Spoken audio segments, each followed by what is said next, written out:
Come on. Okay. Whew. Okay. All right. Who do we have? Who do we have? Who do we have? Who do we have? Let's see. Carlos Lamont King. Oh, we got 222 Abundance. Okay. All right. Okay. Hi, Sunshine BB. Not Kate Every. Nice of you to join us. It's been a crazy day. It's been a crazy day. Hi, Hero Open Thought.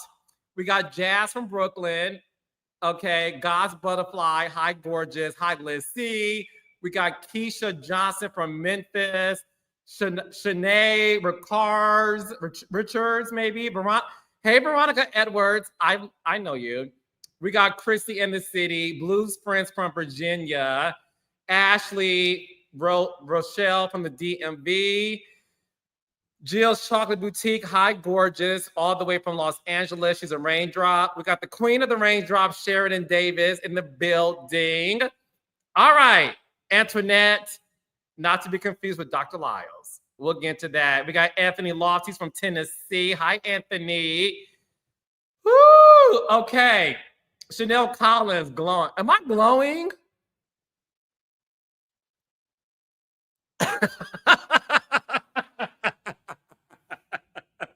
There's a lot going on. Okay, Sunshine Baby said, Carlos, you outside. I'm peeping the background. You guys never miss anything. So, Sheridan, it's been such a busy day. I was late because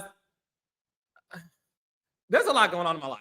So I didn't have time to put on my pajamas. So you don't get pajamas today. You're getting Prada though, but it's not pajamas. But it's, and I'm going through there's a lot going on. Okay.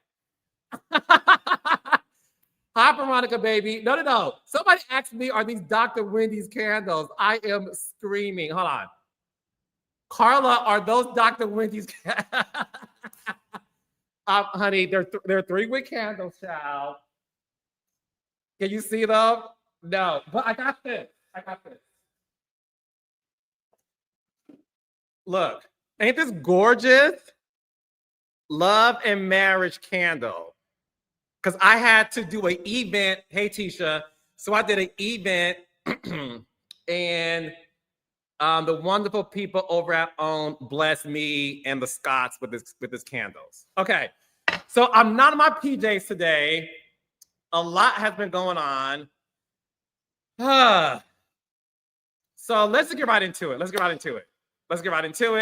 Official Jaja. And for everyone who was complaining about how Love and Marriage Huntsville was taking too long and they were going to stop watching, I want you to eat your words, honey. Carlos knows what he's doing. Thank you, baby. Thank you. I appreciate that. Okay. I'm late because there's a lot going on in my life. As you all know, I'm outside. I'm outside, and you know, there's just a lot going on. There's a lot going on, and I had a lot to do. You're seeing a different background, as you all know. Hi, Nate, my raindrop. You see a different background. I'm just going through I want to say transition because that sounds like something else. I'm going through, I'll say, a transformation. You know, I am living life, and I see your question. I'm like,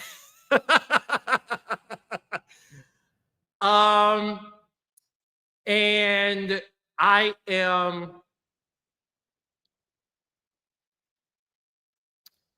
Thank you, Nate. A rebirth. Thank you. But that's why I love him. He's my OG raindrop too. Thank you, Nate. I'm going through a rebirth. Okay. I'm going through a rebirth. So there's a lot going on. And, you know, I'm just trying to figure out life. I'm trying to find my Savannah James. I'm trying to find my Keisha Kayor. I'm trying to find my Marjorie Harvey. Why can't I find the male version of Savannah James? Is that too hard to find? Y'all didn't tell me being outside was this crazy. Wait, y'all are messy. Me and Dustin are friends. Y'all are messy. No, but real talk. Why is it? Is there a male version of Savannah James? You do not see.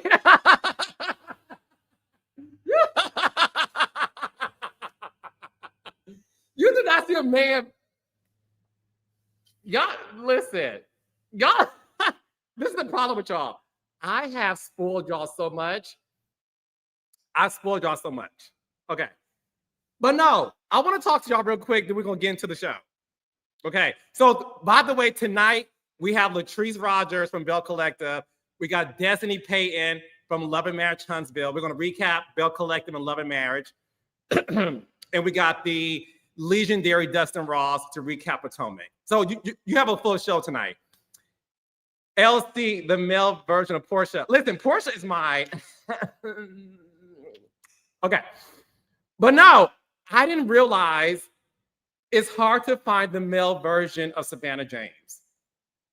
And the reason why I said Savannah James, Keisha Kaur, and Marjorie Harvey is because I had an epiphany this weekend. So I was hanging out, try a woman. This is the problem. Let's talk about that real fast.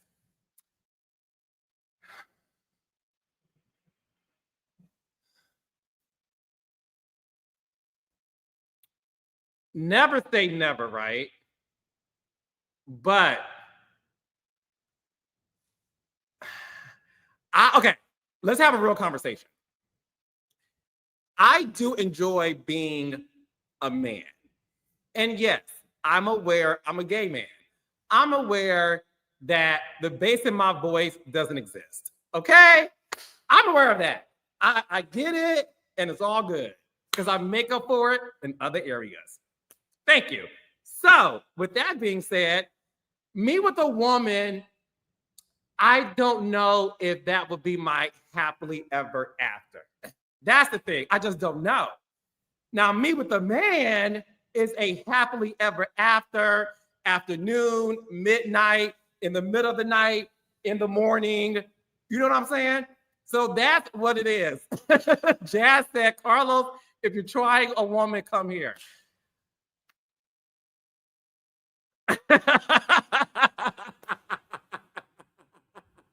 So listen, I do love the art of woman, right? So that's why as I'm looking for something else, I have decided, courtesy of my friends, because they said, do you want an older man? Do you want a younger man? What do you want? And it dawned on me that at the end of the day, I really do want what works for me, okay? Jocelyn said, get a matchmaker. My matchmaker is Marceau Scott. Okay, so what I realized that works for me is at this stage of my life. Now, I wasn't like this maybe 20 years ago because I was in a different situation. But at this stage of my life, me and my girls I had dinner with last night, we all decided, not Ashley Darby. No, I love Ashley though. Me and my girls have now decided that I need to find the male version. Wait, hold on. Carlo Hall, can you please tell the fans of Love and Marriage Huntsville one more time that you and Mel are good, please? We're good. And happy birthday to Dr. Melody Cherie Rogers. Happy birthday, gorgeous. And I hope God blesses you with everything your heart desires. 11/11, make a wish. Okay. So I realized this weekend that I just want Savannah James. And the reason why I said Savannah James, Marjorie Harvey, and Keisha Kaur is because their husbands have said that the reason why they're great is because of those women. LeBron has said that Savannah brings so much peace to his house and peace to his life that he's able to go out into the world and be the beast that he is, right? Thank you, Brianna. Steve Harvey said that he was famous before he met Marjorie, but that once he got with Marjorie, his life was better and his career was better because of Marjorie, because of what Marjorie brought to his life when it came to the kids and when it came to like making decisions. And Gucci Mane had said that Keisha Kaur has provided so much to him that that's why he's able to be who he is in terms of now post-prison. So I want Savannah, Keisha, and Marjorie, but the male version of it. I just want, listen, physically, I don't have a type. I just, listen, I'm a man. So I just want somebody who I can like spoil, get to know, who is smart,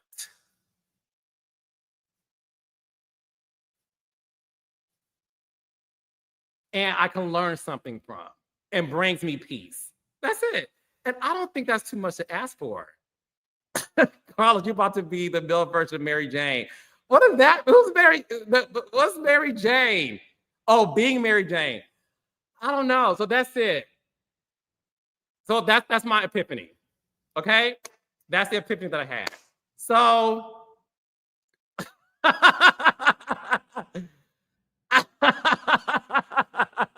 somebody said, I'm not gonna say it. Okay, anyway, so that was the epiphany that I had this weekend. Carlos King wants the male version of Savannah James, Marjorie Harvey, and Keisha Kaur. That's it. So Sierra's prayer, that's the Carlos prayer. Okay, Sheridan said when you find him, send me his straight brother child. Yes, baby. I got you, Sheridan. All right. So before I bring in my special guest, Destiny and Latrice, I want to start off by saying something in regards to Stormi quitting Love and Marriage Huntsville. Okay. Wait a second. You guys are mentioning all these men. I'm trying to be serious now, child. You know what I'm saying?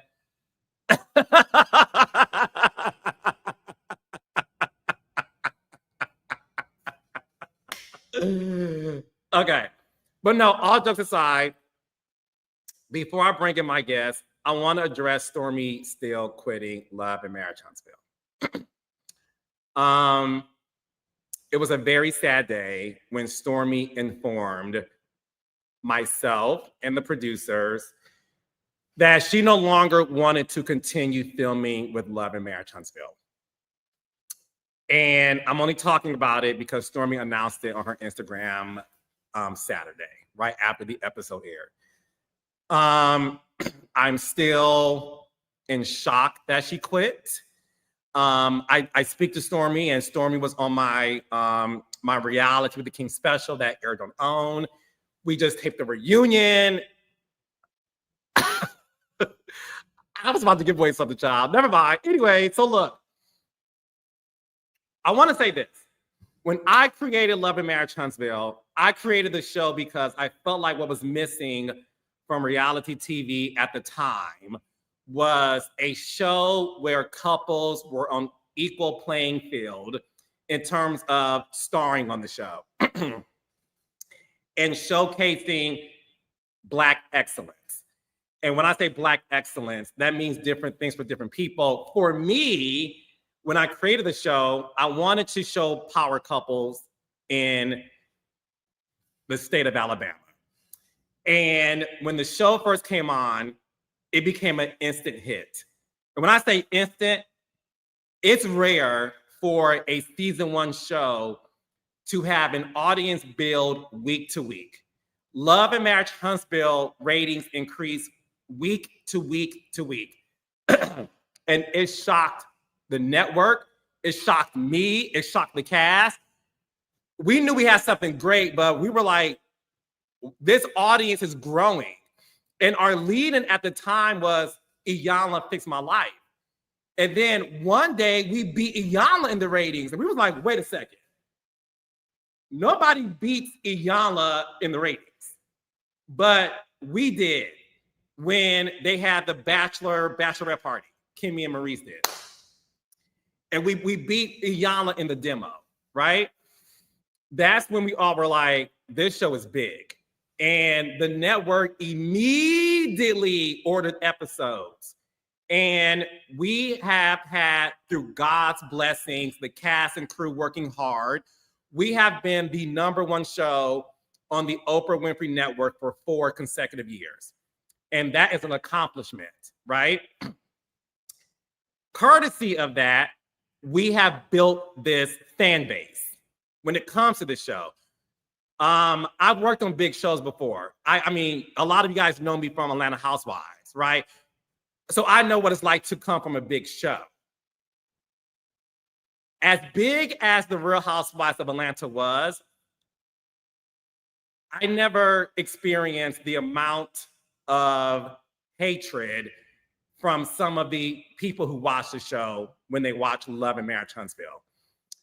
The beauty of Huntsville is the fact that you have an amazing core group of people who are brave and courageous enough to give themselves to the audience.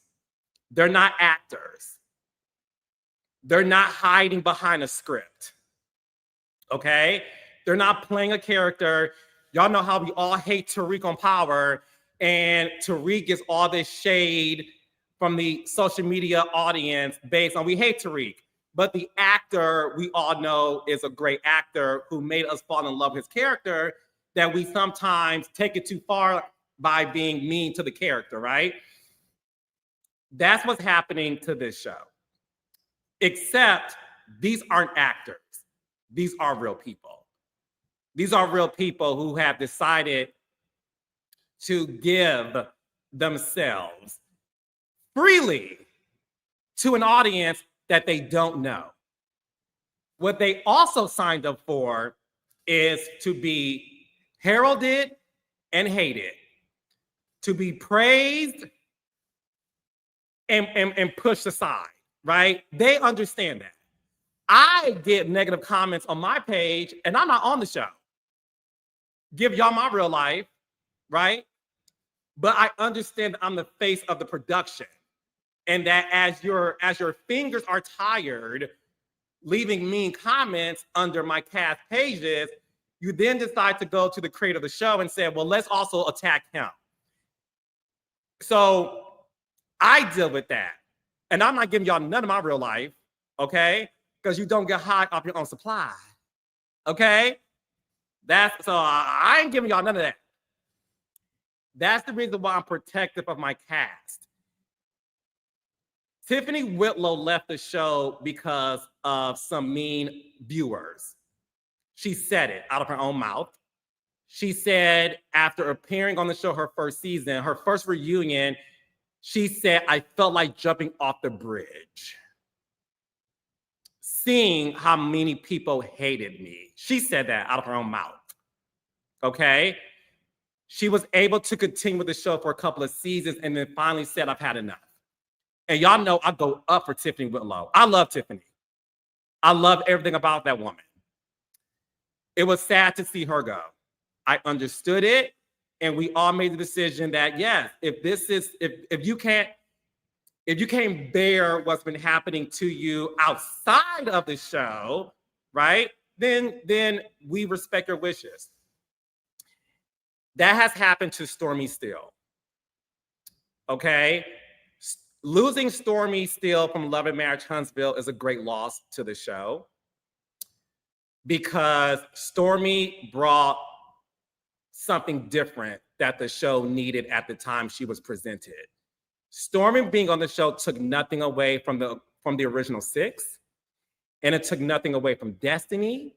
It took nothing away from the Fletchers. Stormi was just this vibrant CEO entrepreneur from Mississippi who moved to Huntsville and created an empire for herself, right? And that's what the show was about. Black excellence. And Stormi fit the bill. She started off as a friend up to the show to test the waters. And once Destiny and her got into it, honey, she was like, okay, child, let me be on the show full time. Because I like it, right? But she also liked the fact that she was able to promote her business too. And my entire cast, they do a wonderful job promoting their businesses. Stormi is a self-made multi-millionaire, okay, who has built an empire for herself, being a young Black girl from Mississippi. She's an inspiration to a lot of people, just like the original Six is an inspiration to a lot of people, just like Destiny is an inspiration to a lot of people, just like the Fletchers, okay? You find somebody on this show that you inspire and aspire to be. And Stormi brought that to the show. To see her leave is a great loss because she fit the bill and she fit the mandate. She did not leave the show because of me, the network, the production, and she made that clear in the post that she made on Saturday. She left the show because she had to choose her business over the bullshit that some of you guys did to her. Y'all did it to Tiffany and she left, and y'all did it again to Stormi. And this has to stop. I don't stand for it. I have never stood for it. I have always addressed it. I don't like it. It's okay to have an opinion. It's okay to say, I don't like you, Stormi. I'm team this person this week. I'm on this person's side next week. All that is good. We all signed up for that, right? When I host reunions, y'all love me doing the first one. Then y'all say, he's getting paid by the Scots. Melody is his favorite. He fired Destiny. Now he's kissing Martell's ass. And y'all say the craziest things about me. I don't give a shit. Because I know I signed up for the gig, okay? What I do give a shit about is when you guys are constantly attacking my cast. When the cast attack each other, they know what it is. That's what they decide to do. They know what it is, okay? And in most cases, they're able to forgive each other. Who would have thought Destiny and Stormi would be good friends? Based on their interaction. There were Team Stormi, Team Destiny. And look what happened. They're now close. Okay? That's what happens in the order of life. Some of you guys are not fans. I would never disrespect my audience by calling you mean MFers fans, because you're not. You are not good people. You're not good people to sit up here and contact places and cops because of your disdain for a person who is brave enough to entertain you on a Saturday night.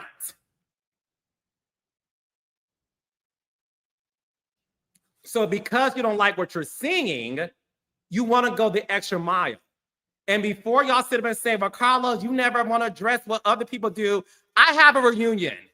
I am the host of a reunion and I created this show. I don't have to address anything on Twitter. I don't address when people come for me, whether that's my cast or anybody related to them or any of the fans. I don't have to say anything to y'all. I don't owe y'all nothing. So instead of y'all deflecting the negativity that you spew, don't come on my doorstep, sweeping my foot, worrying about what I do to my cast. Okay? Because my cast knows exactly what time it is. They have my phone number. And if my cast ever had an issue with anything about Carlos King the First, they know who to dial. Okay? Be clear on that. And that's a fact. So don't worry about what happens with my production. Worry about how you use your fingers to disrespect people, to disrupt them. Off of what? So you can say, yeah, bro, I read him. Some of you guys are grandmothers. great-grandmothers. And I'm pretty sure you're gonna raise your children to behave in this manner. Did you? I don't think so. Did you raise your children to call people and harass them? No. So why do you feel to do it at your big age? For what? So you can sit up and say like, yeah, girl, I got them together. But one thing I know for sure, you can fool people, you can fool the world, but you can't fool God. And karma is the one that's going to be knocking on your doorstep, haunting you. I don't have to respond to anybody, okay? God fights my battles because he could do a better job for it than I could ever. And that's what you guys should be allowing it to happen. If you feel some kind of way about somebody,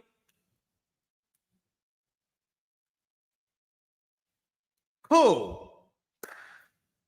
Let God handle them if that's how you feel, okay? But some of you guys have this godlike superior attitude and you think that you're doing something. And all you're doing, and I'm gonna leave it here, all that you're doing is welcoming that hatred back to you tenfold. So when you're sitting at home and you're concerned about the state of the life that you have, look back on the things you did to other people. Leave my cast alone. They are the most bravest human beings I know. And I mean that. They have experienced pain in their marriages and pain in their friendships. And the last thing they deserve is to experience pain from people who are watching the show as they're doing this for your entertainment.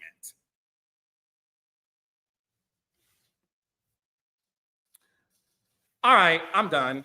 So, with that being said,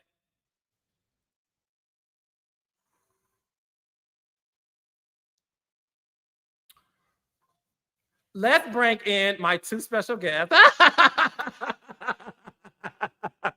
Let's bring in my two special guests, okay? Give it up for one of the stars of Belle Collective, although she will say she's the star, honey. Give it up for my Libra sis, Latrice Rogers. Yeah. Pastor King, you brought the word today. Hey. Hey, boo. Hey, you look good. Thank you. I have my denim on today. I love that. No leather. Yes, honey. All right. And give it up, honey, for the comeback kid herself, the always beautiful and sassy Destiny Payton. You're muted, Destiny. Oh, I was gonna say Pastor King too, but I gotta call you Evangelist King now because she already said it. Not the evangelist, honey.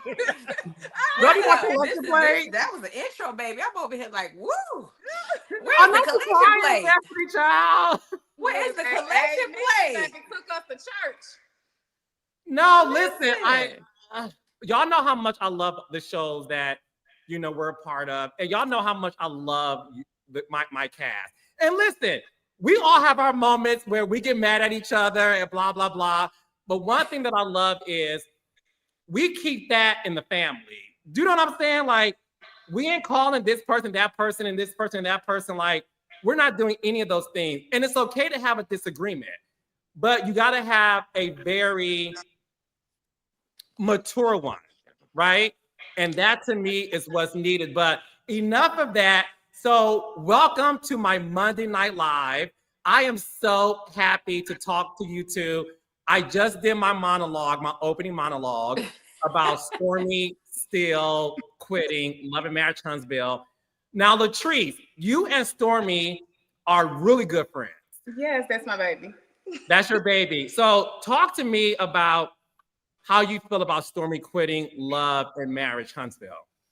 I basically think she did what was best for her and her business. I know Stormi, like she loves so hard and she's so compassionate and strong about everything that she does. And to receive like the backlash that she has received and for it to affect her business, like Stormi went to jail. She literally sent me a video like, girl, I'm in jail. And to take it to that extent, like that's just it's unacceptable. So she did what I felt like was what she felt was best for her business. And hey, maybe in another year or two, Stormi might be back on Love and Marriage or Belle Collective. You know what's so funny? A lot of people have said they want to see Stormi and Belle Collective. And look, Stormi will forever be a part of the Kingdom Reign family. Yes. And the door is always open for her. Destiny, you're also somebody very close with Stormi as well. So have you checked in with Stormi? How is Stormi feeling? Always.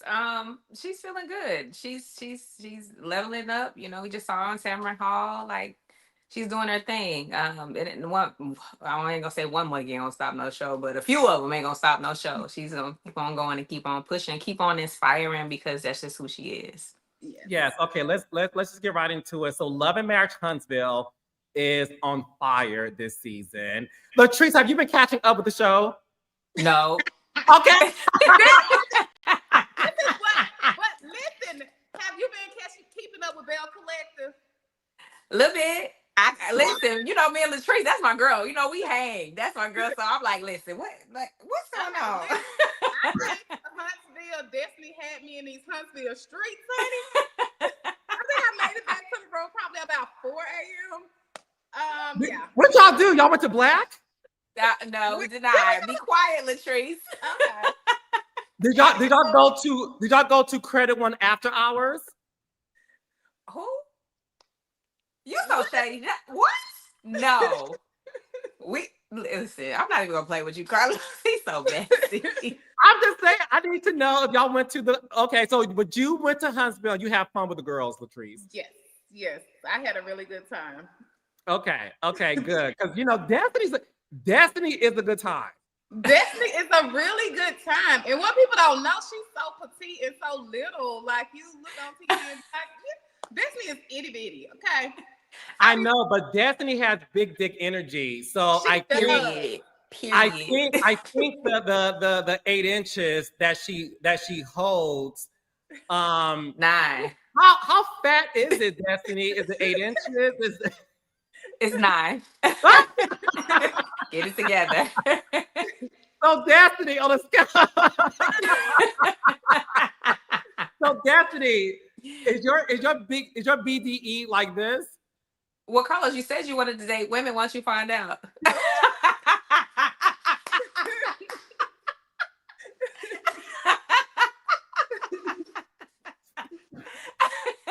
Well, on this show, I don't like to date my cast. So you safe then. It's shady. I like to keep it professional at all times. So we got to get into the continuation of the episode of Huntsville. Speaking of Stormi, it's when Stormi addressed Melody and her fans, right? So to catch you up, Latrice, in case you haven't seen the clip. I did. But okay, you saw the clip. Okay. Mm-hmm. So Stormi addresses Melody in regards to her fans, right? She was saying that one of her fans went to her warehouse and started harassing her, and that Stormi, got frustrated, cussed the lady out. The lady then proceeded to go to the cops to get Stormi arrested for harassment and communications, right? I want to ask you this, Latrice, before we get into your thoughts on it. I would say this, and I'm going to say this because Marie Monroe and Letitia Pearson said this on Belle Collective. Of all the Belle Collective girls, Latrice, you have the strongest fan base. Mm-hmm. Okay? Your fans, Latrice, what are they called? The goddesses? Listen, I don't know. I'm into social media, but I'm not into social media. I clock in when need be. Okay, so your fans, I'm gonna name your fans. Your fans are called the goddesses because Latrice has an empire called Goddess Links. Okay, it's a hair brand. Your fans, Latrice, according to Marie and Letitia Pearson, they have said that some of your fans attacked them. And they also have said that your fans on social media run amok, right? Now, granted, none of them have called their businesses or whatever, but you have a large fan base on Belle Collective. If one of your fans decided to go to the Letitia Pearson Enterprises and harass her, what would you do, and would you say to your fan base to stop? Okay. So we're at on the show now, season 5, episode 2. Mm-hmm. In this moment, if a fan came to Letitia Pearson's office, I mean, Carlos, I'm gonna be honest, I wouldn't care. Like, that's just me, because I know the girls have done so much to me. To me, you deserve it. Like, the fans see, the fans know. You know, the fans can react the way that they want to react. Like, I can't sit here and tell a person, hey, don't do this, don't do that. Of course, you know, I'm never a violent person. I don't indulge in violence or anything of that nature. But if one of my fans took it upon themselves to go to one of their business, so what? You better know how to fight. Destiny, how do you feel about that? I strongly disagree, especially being on the receiving end of fans showing up at my business, showing up at my house. Like, it's just not okay. It's never okay. No matter, and I understand you could be heated at a person and have so much, you know, vitriol and disdain for them, but like, when these people don't know us, like, they have no real connection to us. We don't know people's mental stability. Like, it's just not a safe thing. And I think it's if you're not there to shop, patronize, or, you know, indulge in supporting the business, then you shouldn't be there. That's just my very strong stance on it. And I don't think that it's in my control or anybody's control on what the fans do. So I agree with that, but you can take a stance. Like, you can say, hey, yo, I'm not with that. I thank you for supporting me. I appreciate you riding out for me, but let's be on the internet. But don't be at people's houses and their businesses. Like, that's just not safe. So piggyback off of what you saying, I understand take a stance, but in the same instance, like, my castmates, they know stuff can be blatant lies, and yet they run with it. So where's that stance when you guys have put out a narrative about me, and the fans are like running with that narrative, and this narrative is affecting me, my money, my husband's money. But you guys will not sit there and be like, well, hey, this is not true. So I have nothing, girl. Listen, I've been on this. I've had a whole narrative created for me, and it's affected me and personally, business-wise as well. But just for me, I still cannot stand for strangers attacking other people. I just can't. That's just that, because I know what it feels like. I stand for whatever they stand for. Well, this is why this is a very interesting conversation, because on social media, well, and listen, obviously you guys heard that I don't condone anybody approaching anyone's business, and that's where I stand. I think it's gross. But the reason why I wanted to bring it up is because social media went on fire for the past 2 days about whether or not they think Melody should say something. And what is interesting is, and listen, I love the fact that everyone has their truth. Latrice feels like Melody, so you agree that Melody should not say anything. I don't want to put words in your mouth. All right, different situations. No. We're talking about overall. Let's not personalize it. Because this was interesting. Because listen, the beauty of this conversation is this. There are some people who think like she doesn't owe them anything, right? There are those people. There are people who think she should say something, right? I don't condone any of this in terms of people doing it. Now, whether or not I think Melody should say something, that's between Melody and her fans, right? Just like it's between you and your fans, Latrice. But what is interesting to me is you two are famous, and you two are on 2 different shows and have 2 different audience sits in terms of size. So that's why I love this conversation, because you do have somebody, Destiny, who says pretty much that she would never tell her fans to stop. So are you complicit if you don't tell your fans to stop, or do you feel like telling them to stop is going to help the situation? I feel like if you stand for something, then you say you stand for it. If you don't stand for something, you fall for anything. And at the end of the day, like, just saying, you know, hey, I get it that y'all ride for me. I get it that y'all love and support me, but this is affecting my castmates or the people that my co-workers. At the end of the day, like, that's just a simple stance to take. If you take no stance, that is your stance. So if you're watching people be attacked, you're watching people's businesses be disparaged, and you're watching a lot of different things, inciting a lot of different things, then that means you're for it, period. Well, maybe I'm for it then, because. But I challenge you with that, because that means you were for Stormi getting arrested. You were for I them. don't know. No, I'm just saying this is the playing field that we're talking about. So these people that you're for, that you say, because I know you're talking about yourself and your specific instances and things that have happened to you. But the overall question is, if people are getting people arrested, people are calling Target, calling business deals, calling the city, coming to people's businesses, calling the unemployment office and all kind of stuff on people, because we've all experienced that on Love and Marriage Huntsville. Like, that is just not okay, because that goes past the show. Right. Okay, I could be double-sided on that, because, like, just in Stormi's situation in general, like, I know that there was nothing that was granted, nothing that she deserved at all because, you know, of course, like, we know Stormi, Destiny, like I always say, the sweetest, most humble person ever. And I know Stormi was so hurt behind that, and it just wasn't fair to her, nor was it granted at all. So on the flip side, I still, like, even taking a stance, you know, I still feel like the viewers, the fans are going to do what they want to do. Regardless, I can sit here and be like, hey, don't attack. Like, Carlos did a whole speech, baby. He took us to church.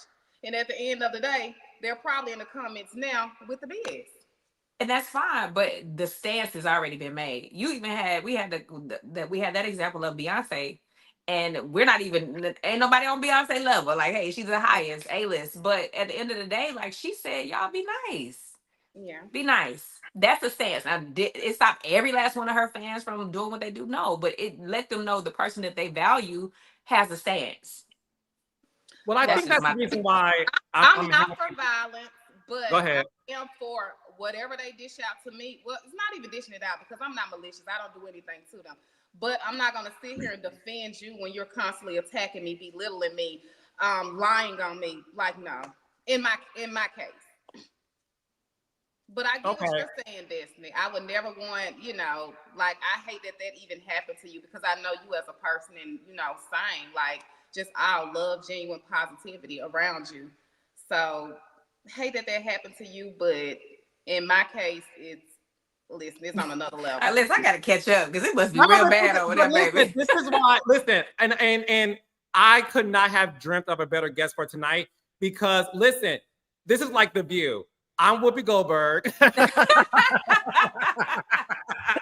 And but all jokes aside, this shows that it's beautiful to have a conversation with Black women who have different point of views, and the fact that you two are still respectful to each other and listening to each other. So I do love that. I want to move on, because one of the biggest highlights of the episode of Huntsville was the revelation of Trisha admitting that she did lie about going over Martell's house to train him.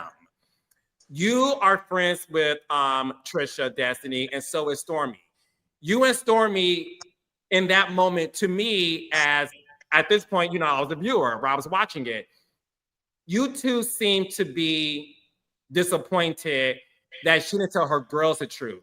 So talk to me about being in that moment, and then hearing what Trisha had to reveal that shocked the table.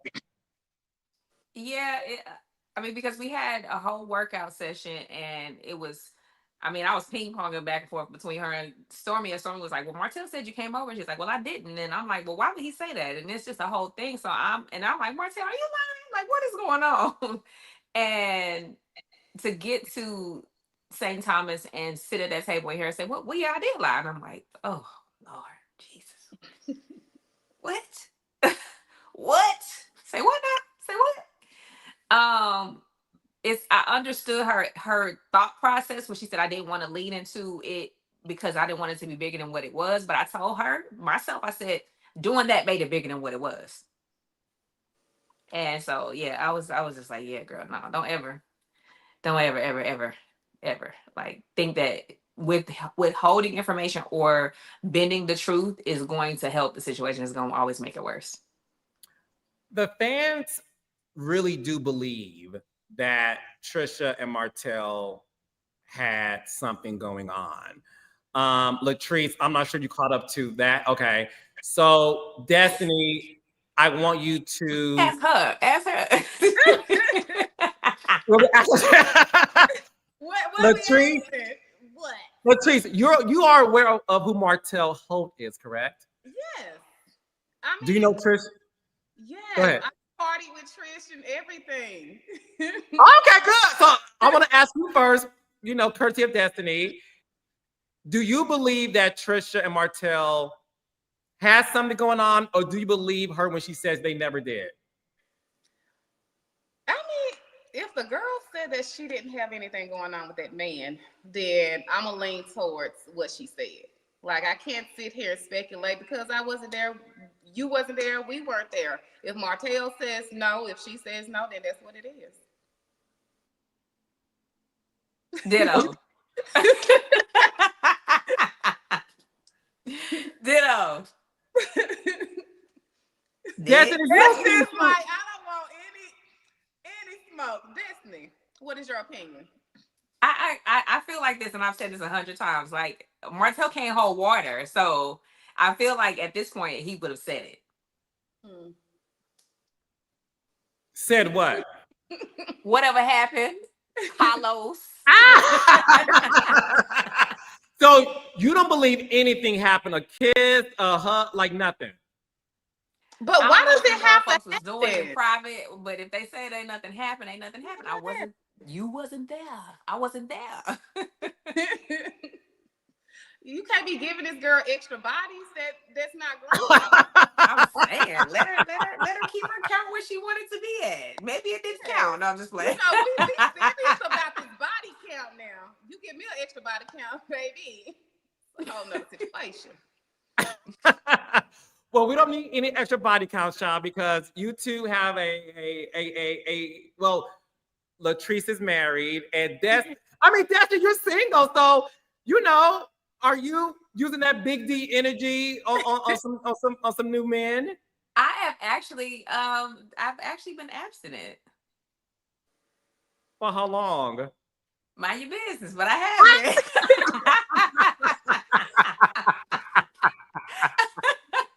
It's been a while. Okay, a while meaning like 2 months? No, way longer than 2 months. Yeah. A year? Might be close to it. It's been a year. Oh my God. I know Destiny's not drinking. She's not doing anything. You're not drinking either? Well, yeah, no, I took a sabbatical. I've been fasting from a lot of things. What are you fasting away from? I'm just fasting to greatness. I know that's right, Destiny. Does that greatness include Nell's son Lance? Is that the greatness you're fasting? Too hard. Girl. Latrice, have you seen Lance and Destiny together? I plead the fifth. Now, what I'm gonna say is Lance adore him. Like, we all adore Lance. He's, But how much do you adore Lance, Destiny? Do you adore him to where you guys have been together alone past midnight? I mean, we was listen, I'm telling all my business. Latrice was out with us past midnight, so yeah. Oh. I mean, who goes to the club and it's not, or goes out and it's not past midnight? I said just the two of you without people. Oh yeah, now you're my business. You are on my show, so yes, I am. Get it on the show then.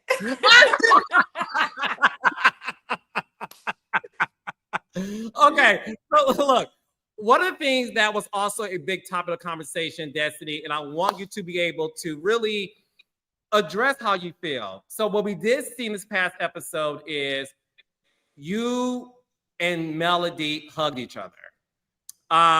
You spoke to Melody while you guys were, near the boats and stuff, and you expressed to her about the state of your friendship, and of course I'm paraphrasing, right? So you didn't say this exactly, but it was pretty much intimating that you miss your friend, right? And if this was am I paraphrasing it wrong? Go ahead. I mean, this show. Oh no. Again, because I know how this works. God forbid raindrops. When it comes to my girls, you tell them they said anything because they remember everything they said, right? That's why I said paraphrasing. It did appear that in that moment where you guys embraced, that you were realizing pretty much that the state of where you guys are is unfortunate, and that in a perfect world, you wish things could be different. I think this is this episode before this one, but to clarify, the whole purpose of me going on this trip was to get clarity and understanding. And I think in that moment, and also to take some ownership for stuff that I may have done and been wrong in. And so in that moment, I think people took me taking ownership and apologizing and acknowledging another human being's possible feelings as, oh, she wants her friendship back. This is my growth period. Like, you have to do uncomfortable things that you would not normally see Destiny do. But this is a new me, and honestly and truthfully, I wanted clarity. I wanted clarity on how I became a liar. I wanted the whole picture and painting of that. I wanted clarity on why you keep on insinuating things happen between me and Martell. Like, I just wanted clarity. We got to some interesting conversations, and it just never happened. It was a lot of gaslighting, and for me, it was like, I remember now. Now I remember. So in that moment, it was naturally, because we used to have a lot of fun together. You were like, okay, we're on the island, like have some fun. And then having that conversation with Stormi, I'm like, what in the world is what? Like, you don't have no stance. Like, it was just a lot of things that came up. It was an emotional roller coaster. I got one over here, and there's a lot going on. So for me in that moment, I think people took me taking ownership and me acknowledging somebody else's feelings and pain as, oh, she wants her friend back. And that really wasn't it. It was just, I hadn't seen this person in 2.5 years, and there's a lot of stuff that happened in the show, off the show, that hasn't been addressed. And that was my moment to address it. So when you told her that you love her and you were sorry, what did you mean by that? So two things can be true at the same time. I do have love for Melody, and I don't enjoy reading people. I'm good at it, but I don't enjoy it. Like, I don't go home and be like, yeah, I read everything. I didn't feel like, honestly, it takes me a little bit of a moment to kind of come back from that stuff.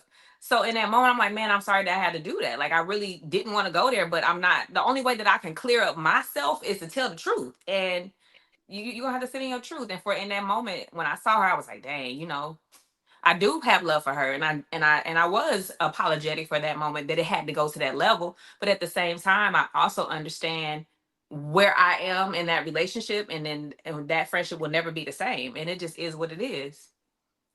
And Latrice, I want to bring you into this conversation because what we saw on episode 2 of this season of Belle Collective is you and Leticia had a one-on-one in this episode.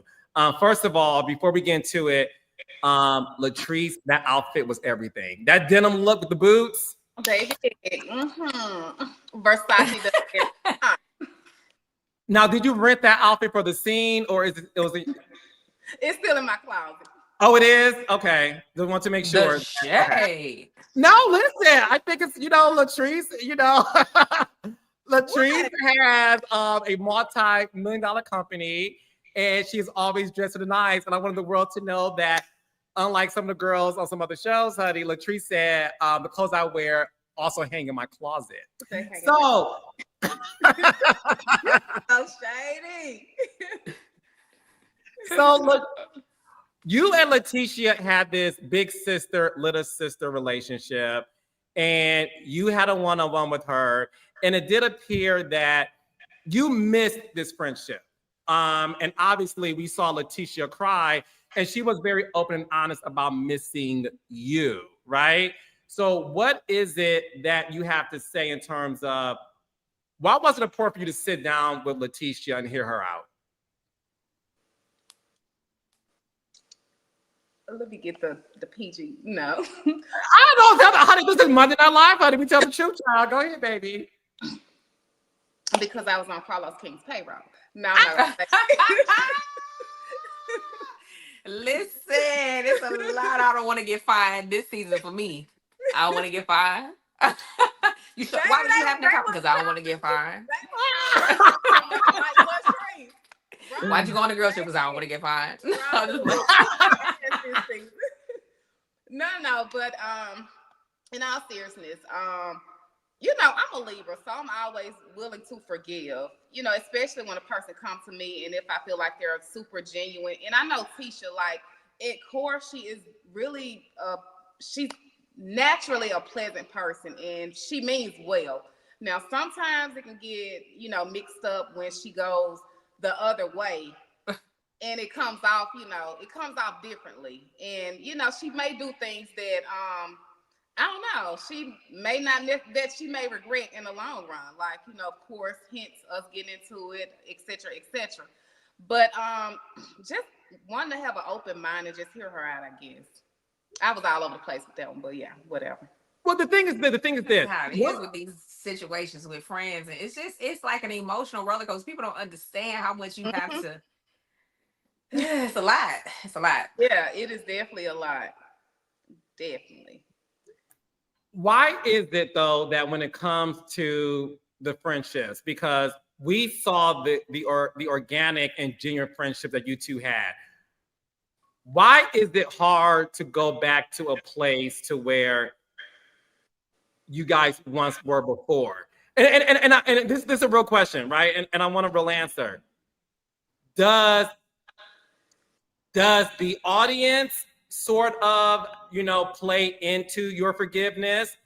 Does the show sometimes play into maybe you don't want to forgive because, well, I saw what you said here, or I saw interviews that you did here. If does that play a role in the fact that it's hard for women who had a great friendship not be friends like they used to be and go back to that place? This is for the both of us? Yes. Oh. You can go ahead. Go, Latrice, and she was finishing. For me, I'm moved by myself. Like, I don't care, social media, the show, whatever the case may be. Anybody knows me, and if you have a relationship with me, you know how solid I am. And nothing in this universe, like, Carlos, you can't call me and tell me to be friends with a person. Like, that's just what it is. You know, so in Tisha's case, like, I think it was more so history for us, and I know what type of person she was. Now we're not back where we were, and I don't know if we'll ever get back to that space, but I'm in the process of moving forward, and just like, I have too much going on to sit here and think about, to harbor over little petty catty stuff. So yeah, but I'm not moved by TV, social media. I'm moved by me, what I feel in my heart. And to piggyback off of that, like, no, I can't be influenced by fans or anything like that. But what I also always said from the inception of y'all saying the roller coaster of friendships on Love and Marriage in Huntsville is how you act when you're going through the opposition part of a friendship. It means a lot. And honestly and truthfully, for you see somebody that's continuously doing one thing and then saying one thing behind when the cameras are off, it'll make you just, it's hard to move forward. Like I watched Belle Collective and I see that they do actually get to some resolve. Girl, On Huntsville, it's a little bit harder because both parties have to take ownership. That's the first thing. And then you can move forward. But when that is a consistent non-thing, it's kind of hard to do that. what was that for, Latrice? I was trying to figure out what season was Destiny watching, but girl, go ahead. I've seen y'all, like, for y'all to be able to sit down one-on-one and you like, I got my sneakers on and you know whatever, but y'all actually sat down and like had a conversation. And it wasn't, oh, well, you did this and you did that, and y'all had a real like moment. And then I've seen y'all off camera, so I mean, y'all able to get somewhere. Yeah. Mm-hmm. Latrice, you are, first of all, Latrice, I will say this about the Bells. One thing about y'all, again, I'm not going to spoil the rest of the season, right? But let's just say you're going to see a lot of surprises in terms of how these friendships end up. Mm-hmm. And again, I'm not going to say much, but I think what Destiny is saying is, when it comes to the Bells, obviously each of you Bells have a very different relationship with one or the other. Now, one of them, I think you Stonewall ain't moving, but that's a whole nother story. You said what? I said, now one Belle, she ain't moving on, but I'm just saying, I've seen some movement with the other ones. Her name is Marie Monroe. Yeah. Marie, okay. It's Marie Monroe.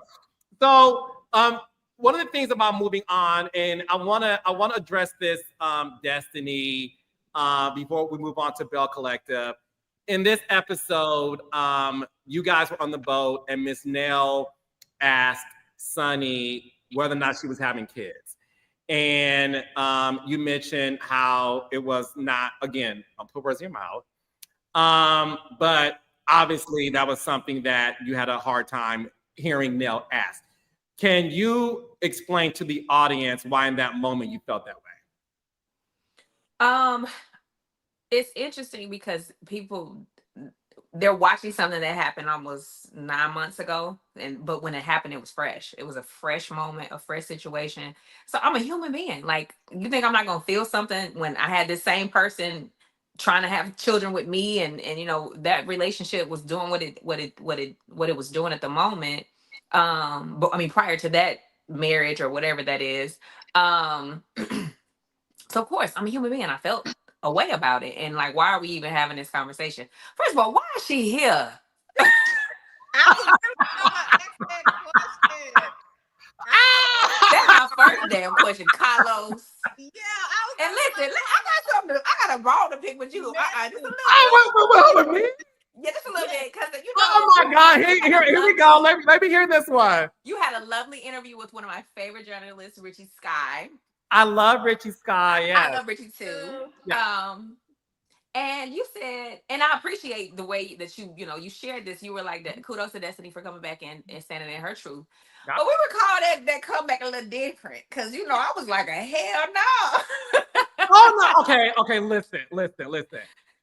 See, this is why I told you, Ray Jobs, 30 minutes ago, when you speak on behalf of the girls, you have to be like, very you knew this was gonna be your story. specific. Wait a minute. Because God forbid you don't mention a piece of it, and you're the worst person in the world. So thank you. Yes, I'm like, wait, man, Carlos would have been that a little different. No, listen, I'm not saying you were like, yeah. Wait. No, you did not act that way. So I want the world to listen. I didn't think I had to explain it that way, baby, but I will. When you were informed, it wasn't like you were like doing jumping jacks, right? No, and also a horrible thing happened where your whole podcast was leaked. And it was like, I'm hearing what they're saying, and I'm like, well, hell, I got to come back now. I'm not going to let nobody else another season tell my story and me not defend myself. You got me effed up, okay? Yeah. Period. And so that happened prior too. And I'm like, oh, yeah, what? Plus, mm-hmm. And another thing I want to address, I don't know. Before you say two things, you see how they treat me, Latrice? I'm sorry. It's good, though. It's a good thing. I promise. Okay, because apparently, listen, because they know a reality with the king, honey, they could get away with this. right? No. This is a good thing, and this is We kudos teased to it, you too. I don't know what the lady on DC was talking about, because I know some people that argue with their ex for free, and they was talking about me coming back and having a conversation with my ex, and I actually went to Neiman's after that scene. So yeah, no, so this is the thing. No, this is the thing. Let's talk about it. We ain't like they not like us. I don't know. I'm just Now saying. let's talk about it. Everything you said is true, right? Everything you said is true. That's why when I said Destiny gets all the credit in the world for showing up, telling her story, because she did feel like y'all said, I don't tell this is what's happening, and we're gonna talk about it. And yes, you're 1000% right that you wanted the opportunity to tell your story on a platform that you helped also, build, because you are I tell people all the time, Destiny is the OG friend up to the show. Love and Marriage Huntsville never had a friend up, and Destiny came on board and became that. So you knew that this platform was the best vehicle to tell your story. And one thing that I said it to you at the reunion, I'll say it to you from the world now. You never once gave production a hard time when you were faced with the adversity. And when I say a hard time, it wasn't like you were forced to do it, right? One thing that I want the world to know about you, because I know what they said, Carlos did this and Destiny only did, I want the world to know you had the purest intentions in terms of, this is my life. This is my story. This is what I'm dealing with. No one is better equipped to tell my story than me. So when you were faced with the one-on-one with Sonny and the one-on-one with Moses, you showed up. You showed up and handled it in a very mature way. And that's a testament to the reason why I was so happy you decided to come back to the show. I did not fire you. I said that already, but I'll let the world know it again. You weren't fired. There was a lot going on in your life, in a legal situation that we're not going to address tonight, but by no means were you fired. And when you came back, I personally made sure to have a conversation with you to let you know what you were walking into, because I didn't want you to feel like you were blindsided at all. And that was what I was trying to say to Richie Sky. But I also know that people love to take what I say and twist it, like Latrice Rogers does sometimes on my reunion show. It's some other people listening, but we ain't gonna say no names, but that's okay. I appreciate you, Carlos, and I appreciate you actually, saying that. I felt that in the heart. You're welcome. You're welcome. You're welcome. Okay, so Belle Collective. Okay, so speaking of coming back, Ikesha was on my podcast last week. Not sure if you saw Latrice Rogers, because I know they sent me the interview. Your fans did? They was in my DMs. I was like, yeah. She's funny. I like her personality. No, Ikesha is a great Belle. But Latrice, I would like for you to address what Ikesha said. Ikesha found it was interesting that you brought on Dr. Antoinette Lyles and wanted her to come back to the show, knowing that she had issues with Letitia. And she didn't say this verbatim before I get a phone call from Ikesha. Again, but you saw the clip, right? So I don't have to say what she said. You saw it. What do you have to say to that? So first and foremost, let's clear this up. I don't ever have to beg a single soul to come on the show. I don't have to beg for anything. Anything. I don't care what realm of the world it is. I don't have to beg. I'm not a beggar. I just get it. But for two, Antoinette is actually my friend. Like, her situation with Tisha, and honestly, I didn't even know that Antoinette was still hovering on to those feelings about Tisha. So me just wanting her to come on the show, because you got everybody, literally every single Belle on the show besides Tamra that's trying to attack me and tear me down. So why wouldn't I want to bring my friend who's already familiar with the show, who's a previous Belle? I might say that wrong. Like, no, no. Antoinette's the OG Belle. Yeah, go ahead. She's definitely an OG Belle, so why wouldn't I bring her on? It just makes sense. The people love her, so I'm always coming from a business mindset, even with the Selena situation. Like, even with bringing JJ on the show, like, I'm always thinking about, like, hey, Belle Collective, let's get more ratings. Whatever I can bring in, whatever I can add to Belle Collective to make it better. It's already great, but, you know, to make it better, then that's just what I'm going to do. Like, it was nothing me bringing in Antoinette to, I guess, attack Tisha, or because Tisha was my friend. Like, this stupid. Well, I'm glad you cleared that up. What is going on between you and Zaddy? So Zaddy said you are his rib, and we don't mean the ones we serve at Taste Steakhouse, your new restaurant business, baby. Which is good. It is good. It is good. You've been to a Destiny? Stormi and I went down there. Of course. With no cameras? It was not. Look, he mad now.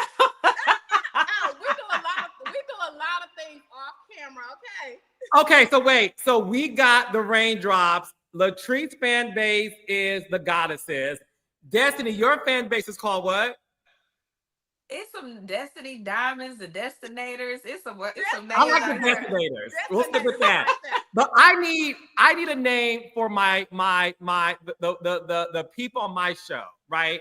I got to come up with a name because I love the fact that what the world doesn't know is across my franchises of Love and Marriage and Belle Collective and other shows, you guys do hang out with each other off camera.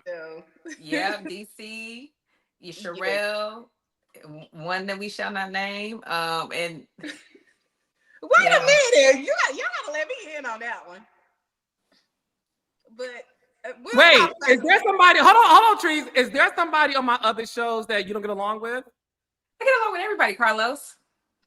But is there somebody on my other show that you don't want to mention? They're no longer on your show.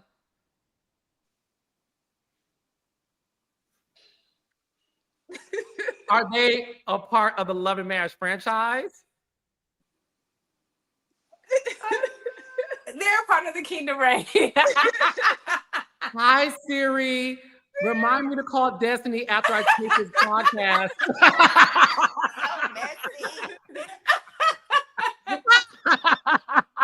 So what I was saying was, I have to come up with a name for all of my girls and guys across my shows because you guys do hang out and I love it. But look, Latrice, on Belle Collective, we see you and Zaddy, and Zaddy, you know, feels like you his rib and he can tell you what to do, child, and you gotta listen to him because he know how to fry the rib, base it with Lori, vanilla extract, a splash of Saint Germain. Hey, Nene. So what is it with what is it with my man? I couldn't finish it, honey, because that Saint Germain threw me in. So look, what is it with your man thinking that you are a part of his body and he needs to treat you like Eve and he's Adam? This is the crazy thing. He really doesn't. I think a lot of it is TV per se. Like, Destiny, you've been around my husband. Man, when I tell you they are hilarious and Latrice handles him, I be feeling bad for Cliff. Just what people don't know. I be like, dang, Latrice, leave him alone. Wait. The world would not believe this. So Destiny, oh my God, Destiny, he couldn't even come out the corner at the strip club. He had to sit in the corner. Y'all went to a strip club? Yes. Destiny, you telling all our business. With no camera? No, it wasn't no camera. So, Destiny, because this is real. A lot of people think Latrice is in a marriage where she ain't got no voice, where she's being told what to do. I be telling Latrice to leave that man alone and shut up. I be feeling so bad for Cliff. You be like, God, dang, give him a break. No, but this is getting his ass. I be feeling bad for Cliff. I do. And he just be looking like, whatever. He don't care at all. You better tell me that so do you wear the pants in your marriage with Cliff? I'm not gonna say I wear the pants, but she knows how to be respectful to her husband on camera. When the cameras are off, baby, I'll be like, God damn. Yeah. Listen. Whole new world. Whole another world. And this is the thing. The people, Carlos, you've been around my husband. Oh, Like, this is the thing. I love Cliff. Go ahead. yes. Cliff is Like, first of all, I met Cliff. He was talking smack, and you know I'm talking smack back. And I said, "Yeah, you better be quiet, because there go Latrice." He went. He was scared. And she wasn't nowhere around, but he got scared. So, but yeah, you got me with that one. You got me with that one. No, but listen, everybody know if you're around me and my husband, it's fun, great vibes. That's why even when the girls say stuff, I be like, "What? When did you see what?" Because let's be honest, you've probably total been around my husband about 5 times, and that's only filming. So you know the stuff that they were saying. Well, not even saying, because we'll get to that, because I know you're gonna probably ask me some questions. But me and my husband are great. We're building businesses together. Hell, we make money together. I mean, what else is there to say? Like, he's good. That's mine. I don't care what the comments say, how many people send me, "Oh, her husband is this, her husband is that." Girl, I ain't going nowhere. I'm gonna be right here with my man, okay? And listen, and I hate people that judge relationships, because, you know, if I'm sitting here listening to you tell me about my relationship, when you sitting there and you took your man back 30 times, your man dropping you off at work in your car, bringing it back on full, like, I mean, on full, that's a good thing, or empty. Unfull, empty. Oh, unfull. Oh, baby boy. Oh. Like, not baby boy. nobody can tell me about my marriage or my relationship, especially not when the Gucci slipper. Listen, girl, I had, honey, Yeah. because the telephone was ringing, baby, because Latrice is ringing the bell. Go ahead, baby. No, but nobody can tell me about my relationship with my husband. Like, you guys don't know what we do together. You guys don't know the premises of our relationship. If you, Carlos, you've been around me and my husband. Like, he's so sweet. Believe it or not, you guys, my husband is really a sweetheart. Now, he could be an asshole at times. He's an asshole a lot of times. Sweetheart. Now, he can be that too, but he's funny. Well, listen. Obviously, you know, I always tell people you're only seeing a short version of your full life. So, and again, it's okay to have opinions. No one is saying don't leave comments. No one is saying don't tweet. We want the show to be successful. We want you guys to be invested. You know, people are investing in your marriage with Cliff. You know, we talked about this last season. There were some people who were concerned. You called me and said, you better ask me every question that these rumors about my marriage. Yeah. And I made sure to do it. Because again, I'm here to make sure that you guys have an outlet to really get your point of view across. Now, before I let you go, poor Letitia really tried to fix the life, and like she was Iyanla. And Letitia and her blonde hair, where the baby hair was sweating, and her makeup was it was hot in Jackson. She was crying. That's why the makeup. She was crying. The baby hair was sweating. It's hot in Jackson. She's wearing jeans and a crop top, and she's trying to get you guys, you and Marie, to really get on the same page. And one thing you said that gagged the girls and trended on Twitter is, after Letitia made a compassionate speech, you asked her, "What time is it, baby?" I cannot with her. Carlos, at that point, what was your question? Let me let you finish. Why did you not want to do a collective correction for Letitia? Like, Marie's right there. Because I had nothing for Marie at that point. Like, nothing. It's nothing. Carlos, you have to understand, these women have done so much, and I hope, and I'm sidebar, that you don't try to shove this under the rug, because Akeisha, that's another one right there. See, with her, it's this whole, not necessarily a holier than thou. Now, Akeisha's really good with words. And for me, until a person show me otherwise, then I'm team you. I've supported each one of these women. Like, I don't care. Even with Marie, I was still, hell, I came to her birthday. Like, I'm supportive when it comes to anything. If they got something, I'm there. But back to Akeisha. Because she talks so, hey, I'm so positive, I'm so this, I'm so that, and like great with words. Like me, on the other hand, like, you know, I don't know how to, I'm not gonna say articulate myself, but my words don't come out as they should. So I can't express the way that she does. When she expresses, it makes you believe her. When at the end of the day, you're a fake ass bitch. Now I'm trying to figure out with you, Carlos, why she didn't get kicked off the show for what she did. I'm waiting. First of all, That went into a whole new rant. That barbecue up you it just brought it back down. And you better show it on the show, because I want people to see her for what she really is and who she really is.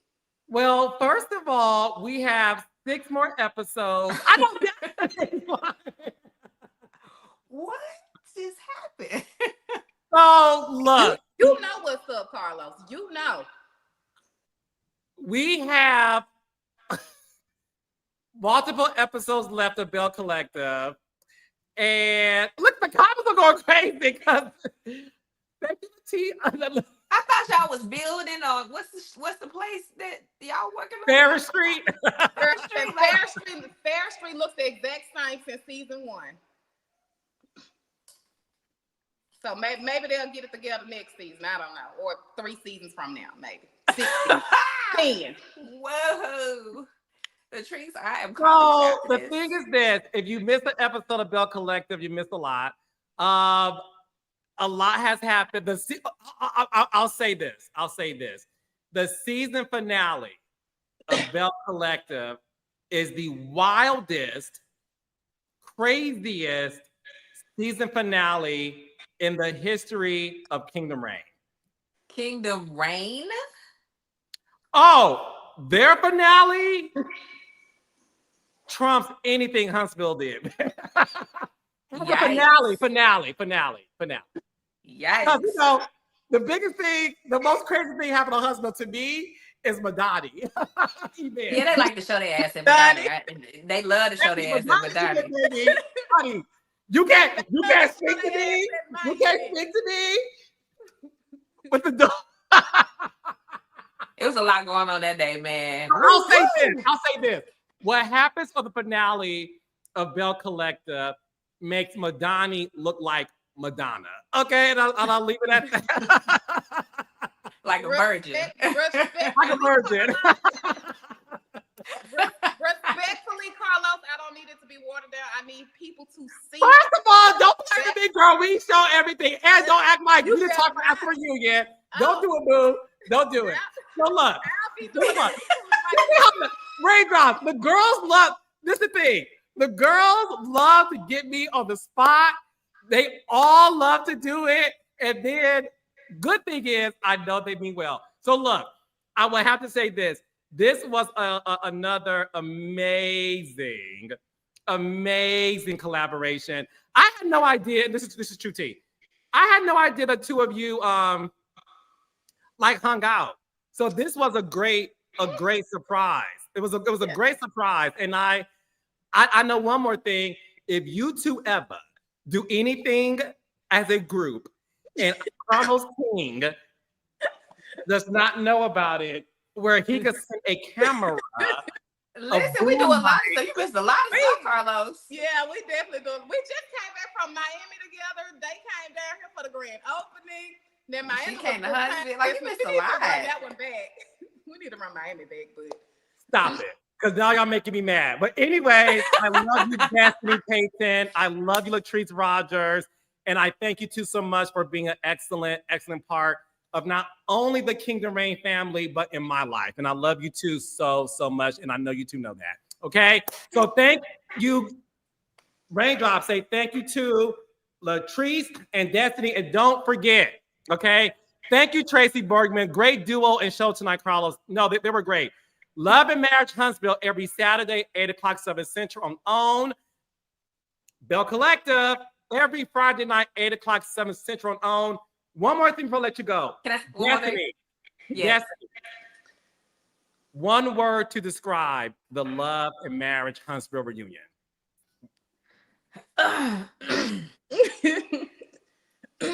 Listen, y'all said one word on the show. I said two. Let me see. One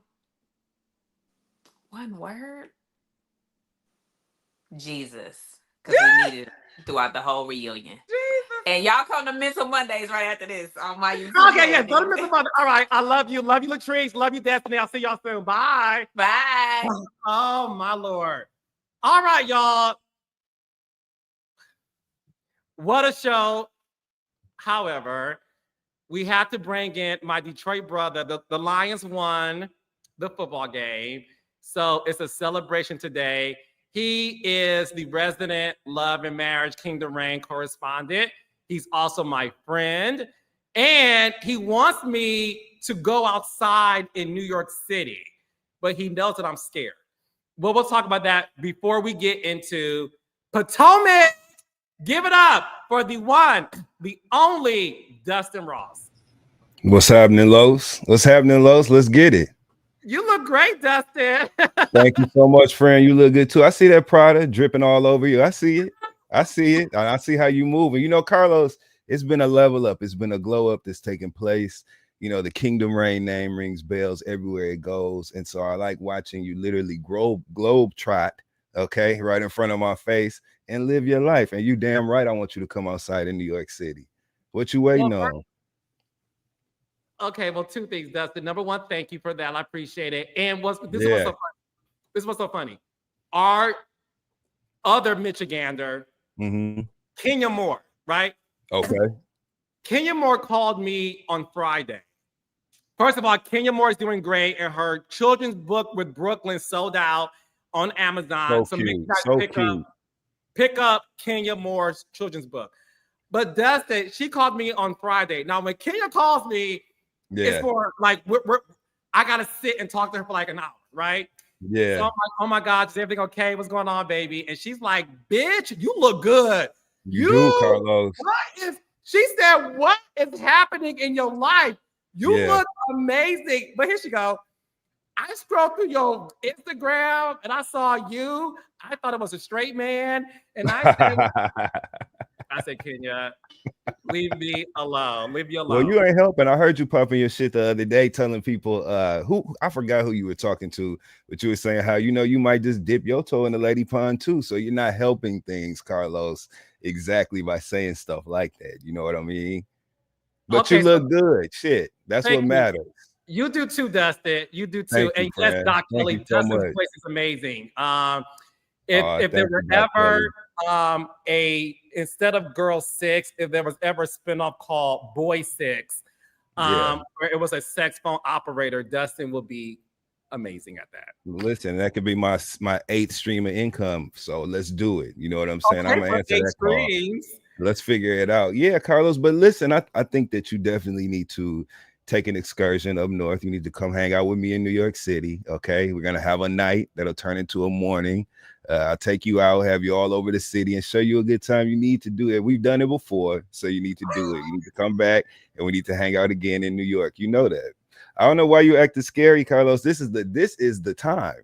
This is the time. Hell, we've been waiting on this. This is the time, Carlos. So now you can be outside and do your thing. Let's go. Let's do it. Let's get a little bit of this fall winter motion going on. You know, that's actually the best time to come up here, because you can really put that shit on and have on, you know, have your look together and be outside and take pictures with the steam coming up out the ground and all that good stuff. Yeah. Okay, so Dustin, before we get to Potomac, I know. Listen, we gotta listen. Ronnie F. Right? Night that. Thank you, peace and love. But no, we gotta get this one. Get the one from Ronnie F. Night that turns into the morning. The best kind. The only kind I know how to have. So, you know, yeah. Ain't you Mr. Monday night? What's going on Friday night, Saturday nights, a few other nights? You know what I'm saying? Let's add to that. You always want to add to your kingdom and your empire. So let's add to that. You need to be Mr. Friday night, Mr. Saturday night, Mr. Sunday morning. We need brunch. We need all that. So Just bring your ass. Okay, Come so on up to New Dustin, York. before we get to Potomac, I gotta ask you this, and I'm gonna move on. Okay. What? They clocking you left and right, Carlos. They You are, see Dustin. You see what they saying. So Dustin, what type of guy do you think I should be with, or go out with, or be, Yeah. I think that you need somebody who, well, you are a boss, you know what I'm saying, Carlos. You're the type of person that what'll catch your attention is confidence, right? But a legitimate confidence. So you need the type of guy that's already established, already fully immersed in his own world, and able to bring that into yours. And it has to be a strong enough distraction to kind of divert your attention from the myriad of things that you do. So if he's talking right, if he's walking right, if he's looking right, if he's in the right rooms, which we're going to be in anyway, you know what I'm saying? I think that you'll be open to that, especially with me as your wing, man. I'm exactly what you need. You done found your missing link right here. So let's roll. Let's go. Let's do it, Carlos. Anybody you have in mind, Dustin? I got a few. You know, I got a lot of friends, Carlos. I got a lot of friends. So doctors, lawyers, everything, you know, all the things you need. So let's do it. All right, Dustin. Yeah. I'll call you later. All right, so look, let's get into the I'm real sure you will. This night has been wild. Okay. Yeah. Let's get into the Real Housewives of Potomac. Even my dog, Brody. Even Brody is like, Carlos, go hang out with Dustin. Okay. Brody know what's up. Yeah. You know, somebody said I met Dustin and he smells like heaven. Oh, damn. Thank you so much, love. Who is that? Oh, Fifi Figure. Thank you, Fifi Figure. And I can see your figure from that little profile picture he had. Go on, Fifi. That's what's up. I love it. Okay. So, Dustin, the Real Housewives of Potomac, we got to talk about the continuation of Stacey coming in, telling Karen that she was just told by Jacqueline and Mia that this isn't funny, but it was funny because Stacey seemed so concerned. But and she's also Michigander. Yes, she is. But she told Karen that, is it true you're about to go to rehab? And Karen like, what, right? Karen dropped the bomb that Mia was addicted to opioids. Opioids. Yeah. Opioids. That's right. I can barely say notification. So just think about Opie from Andy Griffith. Opioids. That's all you got to think about. Did you think Karen went too far in that clapback? Hell no. No, I didn't think Karen went too far. I didn't think she went far enough, actually. Jacqueline has gotten on my last nerves this season. As a friend of the show, I'm tired of watching her. Yeah, see, tonight we can talk. And also, let me say this. I'm so happy to be in the seat of opinion tonight, right? Because normally Hermes, baby, he knew to pull up the good shit for me. But ultimately, you know what I'm saying? When I come on and when I come on the show, which I'm so happy to be a part of the Kingdom Reign Entertainment family. So thank you for having me, right? But when I come on tonight to talk to you, I can give my opinion.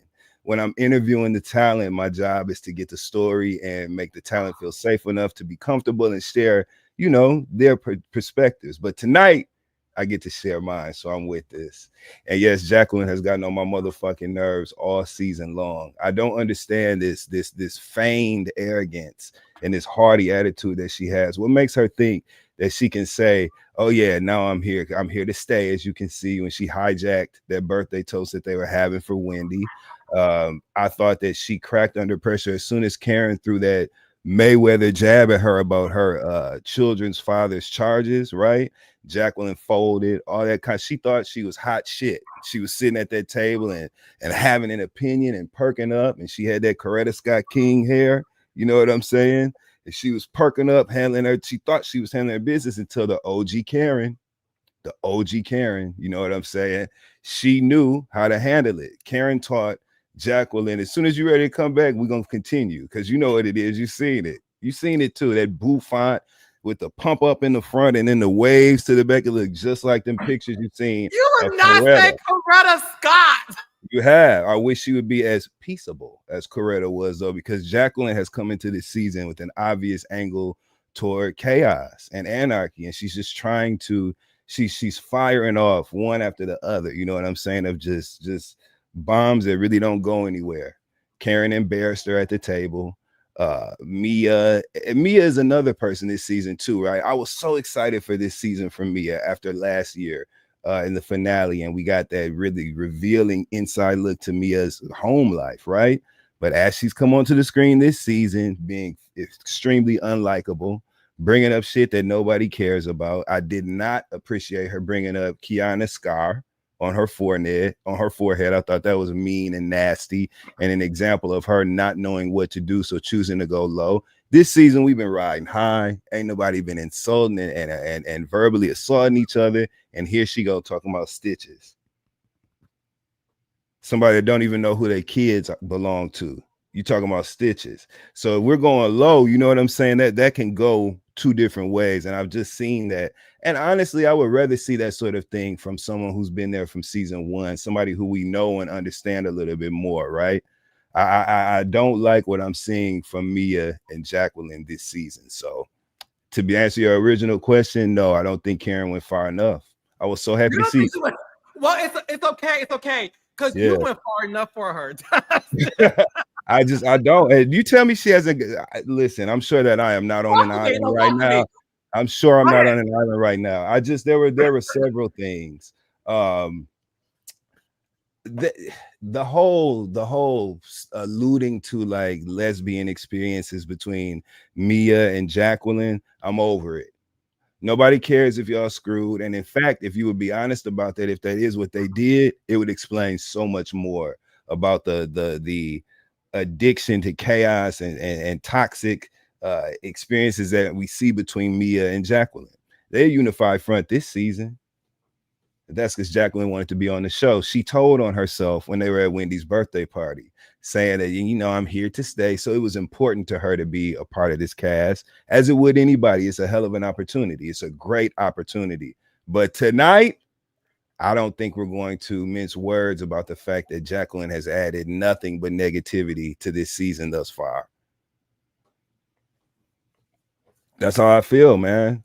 And I had high hopes. And I think I have a little bit of you know, I'm bitter when it comes to Jacqueline because I really had high hopes for her because I didn't like Carlos. You know how many conversations we've had about loyalty, friendship, not turning on people when things get hot. You know, the shit that we made of, the kind of our foundational principles. You know what I'm saying?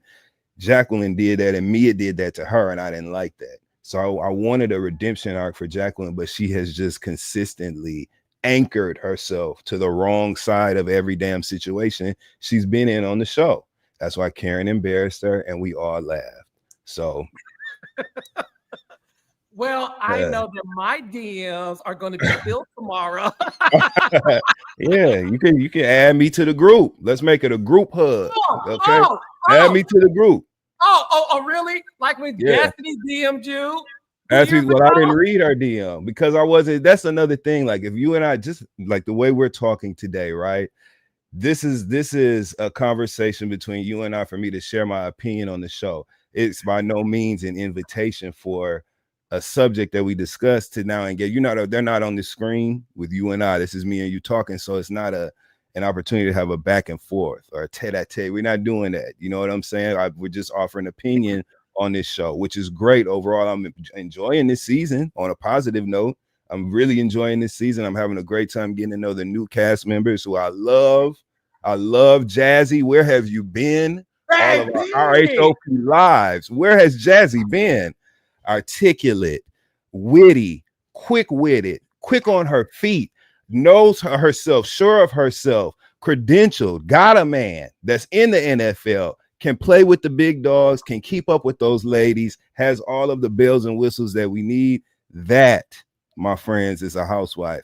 I love Kiana, and if nothing else, I'm glad that Kiana got her flute as a redemption for what she went through last season. I told you when it happened, I thought that was terrible.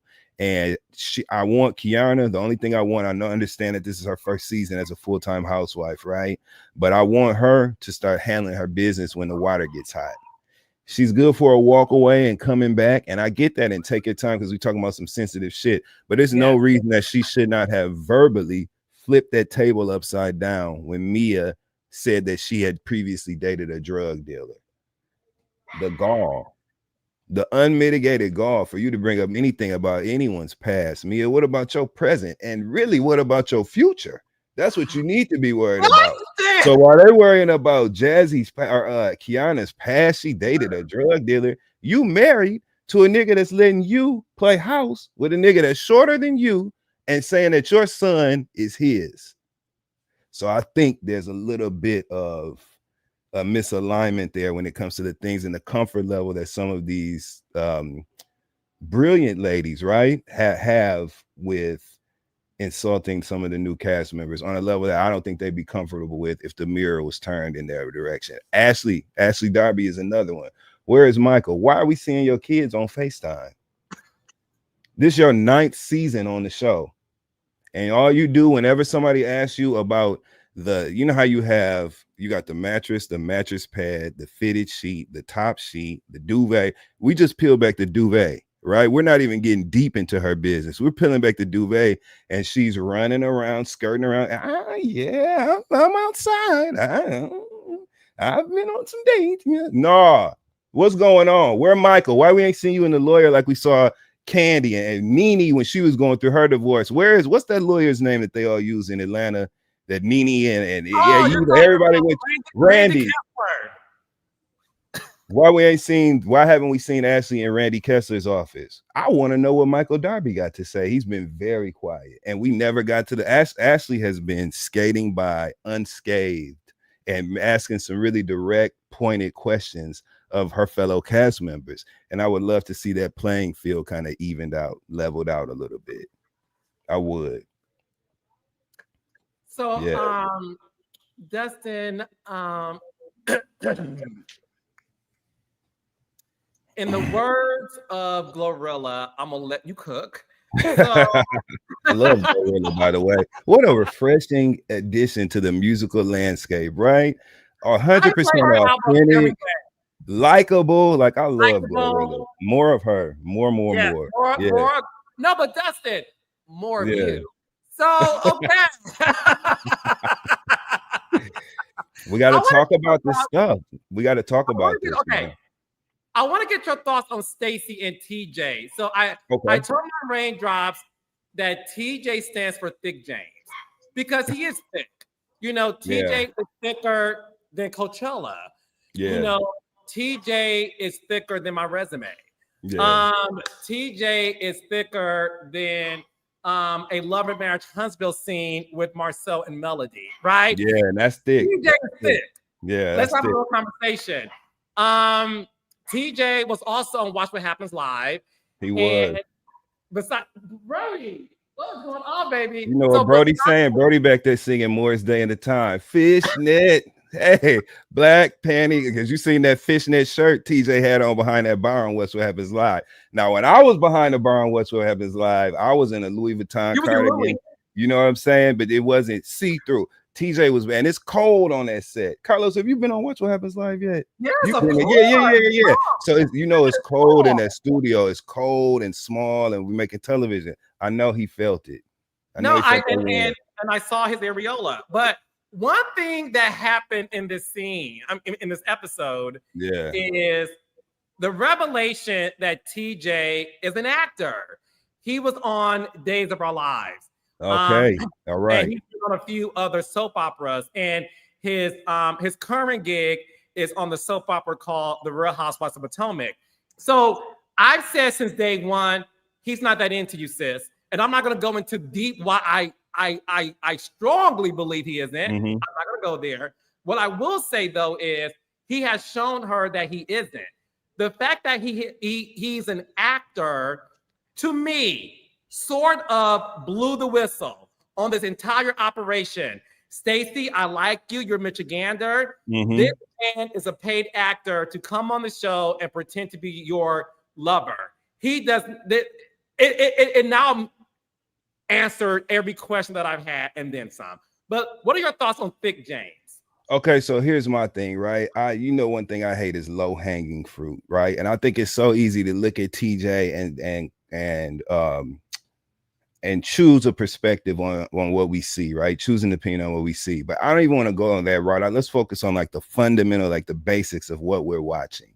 And what we see is Stacey Rush, okay, first season housewife, coming in with a completely different energy than everybody else on her cast, standing out with her personality, whether you love her or hate her, right?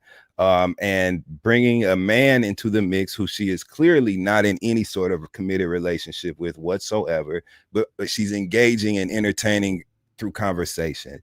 Someone who's willing to film, who we know, obviously, just like you and I know, and we all know, we could bring up so many words, right, to describe what we see when we look at TJ on the screen. But I don't think that's cool, because we literally don't know nothing about his business. We don't know who he's fucking.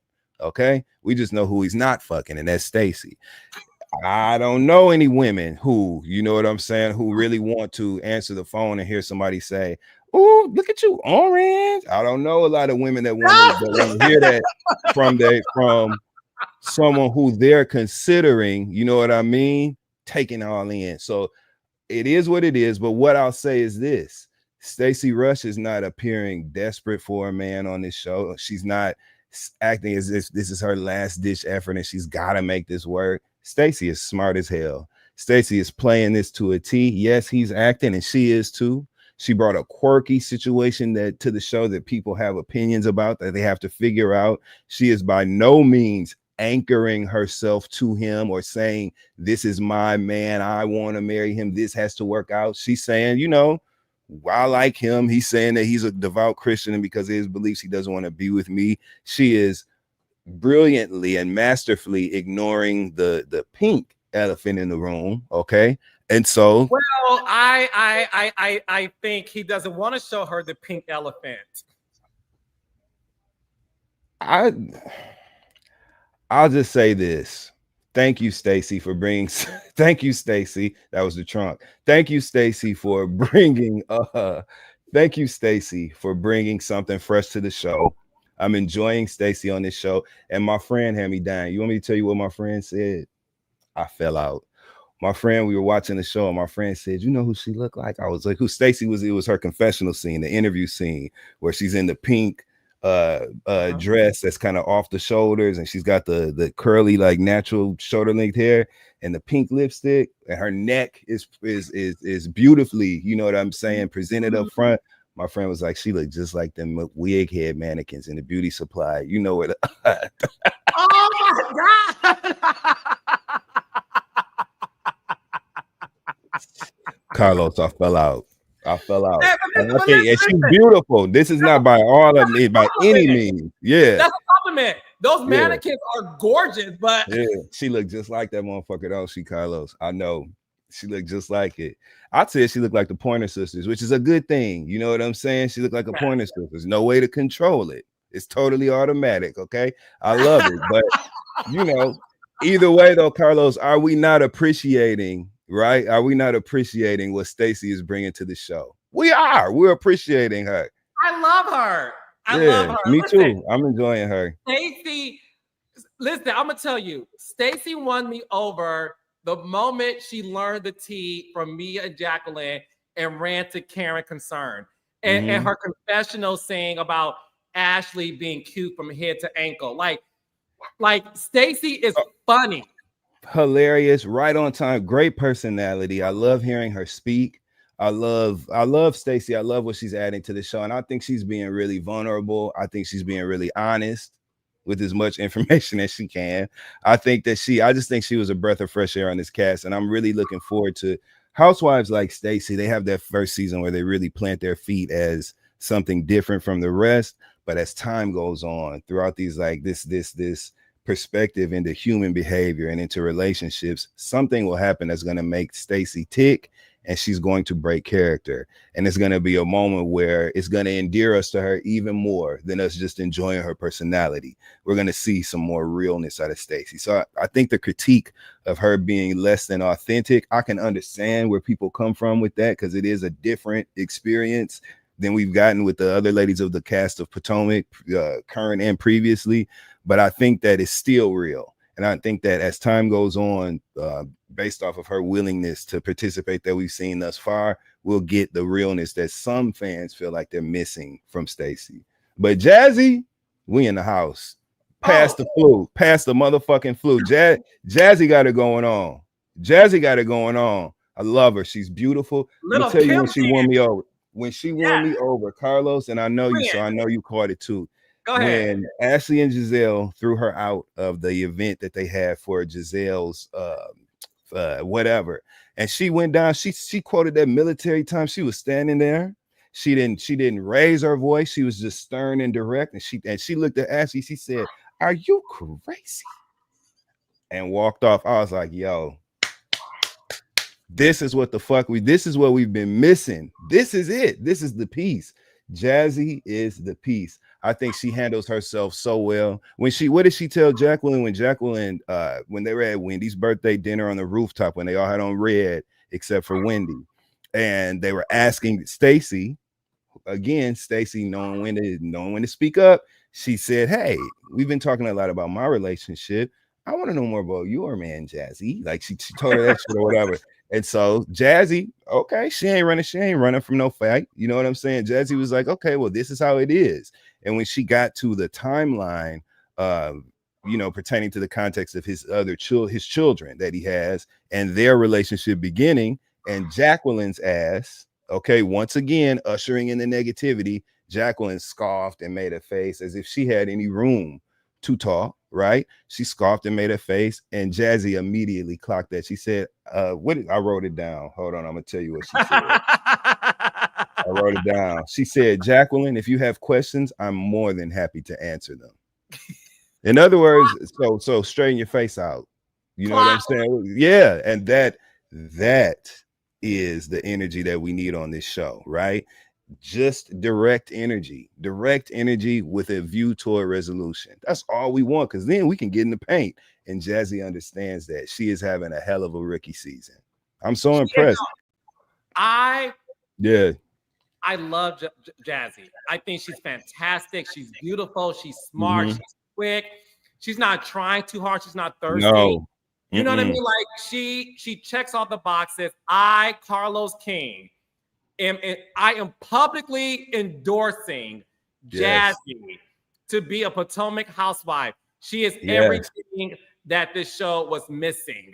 Absolutely. And I love this. This is my favorite season in a while. I love this season. This is a great cast. Entire cast. Everyone is clocked in and showing up. It's a fun season. We got to get though into the algebra of Jazzy's relationship with her man, the NFL player. So she revealed, Dustin, that he has two kids, right? One is 3 and one is 1. Right? She said that when she first met the NFL player, that the son was 3 months. And the girls are trying to figure the situation out. They're trying to add the math. They believe that this man cheated on her and pretty much had a baby on her. Right? What do you make of all of that? So what? Let's look around the table. Even if he did. Now, Wendy didn't have anything to say. We'll exclude her from it. Ashley Darby, you want to bring up cheating obligations? You see the dog watch the same show we watch. So that's why Brody is as commentary, because he's seen the shit too. Yeah. Ashley, you really want to open up that can of worms about a relationship timeline and a past and all of that? We don't even know what's going on with you right now. So we can exclude her from this conversation until she wants to talk about Michael, their divorce, who she's really dating, what's really going on in her life. We've seen nothing but her being messy. To be honest with you, I would have liked to see more of Jazzy. I think that Jazzy and Ashley could have exchanged positions on the cast. Ashley could have been a friend this season, and Jazzy could have been a full-time flute holder. But anyway, like I said, I could keep going cast member by cast member, but you get it. I don't give a damn about her timeline of the origin story of her relationship. Hell, we just met her. So why do we give a fuck about going back in time? You know what I mean? To figure out what was going on. Giselle saying that he cheated on her, I thought was comical, because we all know if there was a resident expert, okay, to assess the experience of being cheated on, it would be Giselle. And I never really cared about what's his name, about Jamal having all them women on her. I just don't care about that part. To me, that's not well, your man is cheating, or that's just not a real dig that you can take, especially with someone as confident as self-assured, as articulate, as beautiful, and as comfortable as Jazzy is. It's just not. That's why it didn't land. It didn't do anything. Even when they tried to, come up with this timeline, everybody just kind of moved the hell on and talked shit in their confessionals, which is what they should have did, because they know that they can't handle a verbal sparring with someone like Jazzy. Homegirl came prepared and ready. And it's much akin to the Kenya Moore school of preparedness. Okay, for conversations, for speaking direct and clear, about having a direct opinion that you can substantiate with some factual based information. This is it. So they can't hang with her. You know what I mean? It's very reminiscent of a Kenya Moore, or hell, we're in Potomac, even a Candace Dillard. You know what I'm saying? Very reminiscent of that sharp tongue that you really don't want to go into the paint with unless you're ready to. And these women haven't done any preparation to be ready like that. They haven't. So that's the difference. I thought it was laughable. I could care less about anything, because obviously the two people that's important to have worked it out. He's her man. He's been willing to be. He signed the release. His face wasn't blurred out like the nigga Phaedra was messing with on Married to Medicine. He signed his release. He came through. So that's support in a way that some of the women, a lot of the women on the cast, have not seen thus far. And so I think there may be a little jealousy there, I just don't think that they really can take. I don't think she's too palatable for a lot of the people who think they have this zeitgeist figured out. You know what I'm saying? I think that's the difference. So I like Jazzy. I want more of her. Turn up the jazz. I want more. I like her. I like her. Well, we know you do, baby. We know you do. Somebody who doesn't like her is the baby mother of her boyfriend. So her husband, husband. I want to make sure. Well, fiance. Thank you, fiance.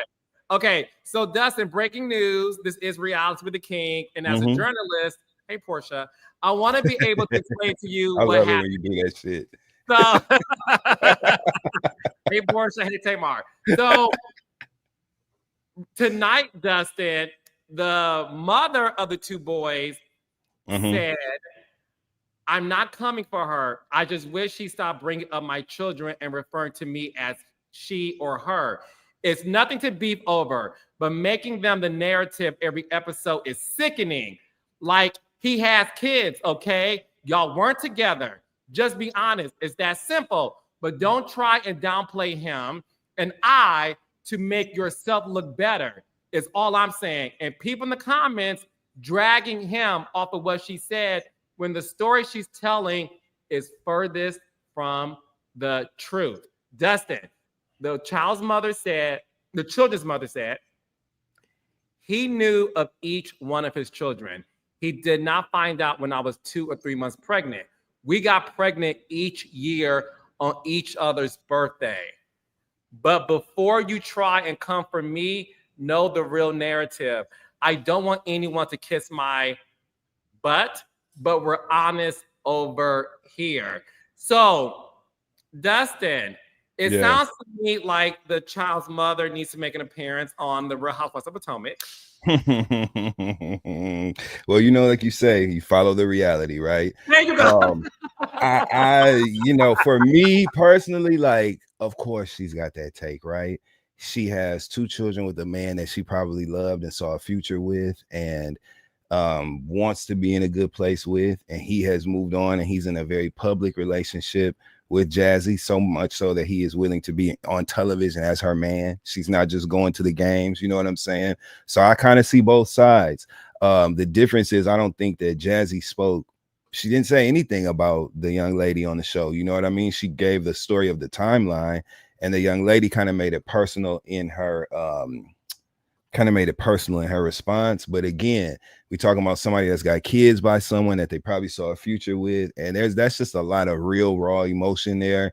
And I just wish the best for them, right? I wish she wouldn't have gone to the internet with that, because all it did was fan the flames, and it's going to make it so much worse for all of them moving forward when it comes to unsolicited opinions impacting any sort of progress they could make. So I hate that she went to the internet with that shit, but I can understand why seeing someone discuss a situation involving some of the most important parts of your life on television without you having a say in the accuracy or verification of that timeline, I can see how that would make someone upset. I don't see why she went to the internet with the shit unless she was seeking the attention that she's sure to get. And if that's the case, then if that's the case, and just say that, just then get on the internet and say, tag Bravo, tag who produces Potomac.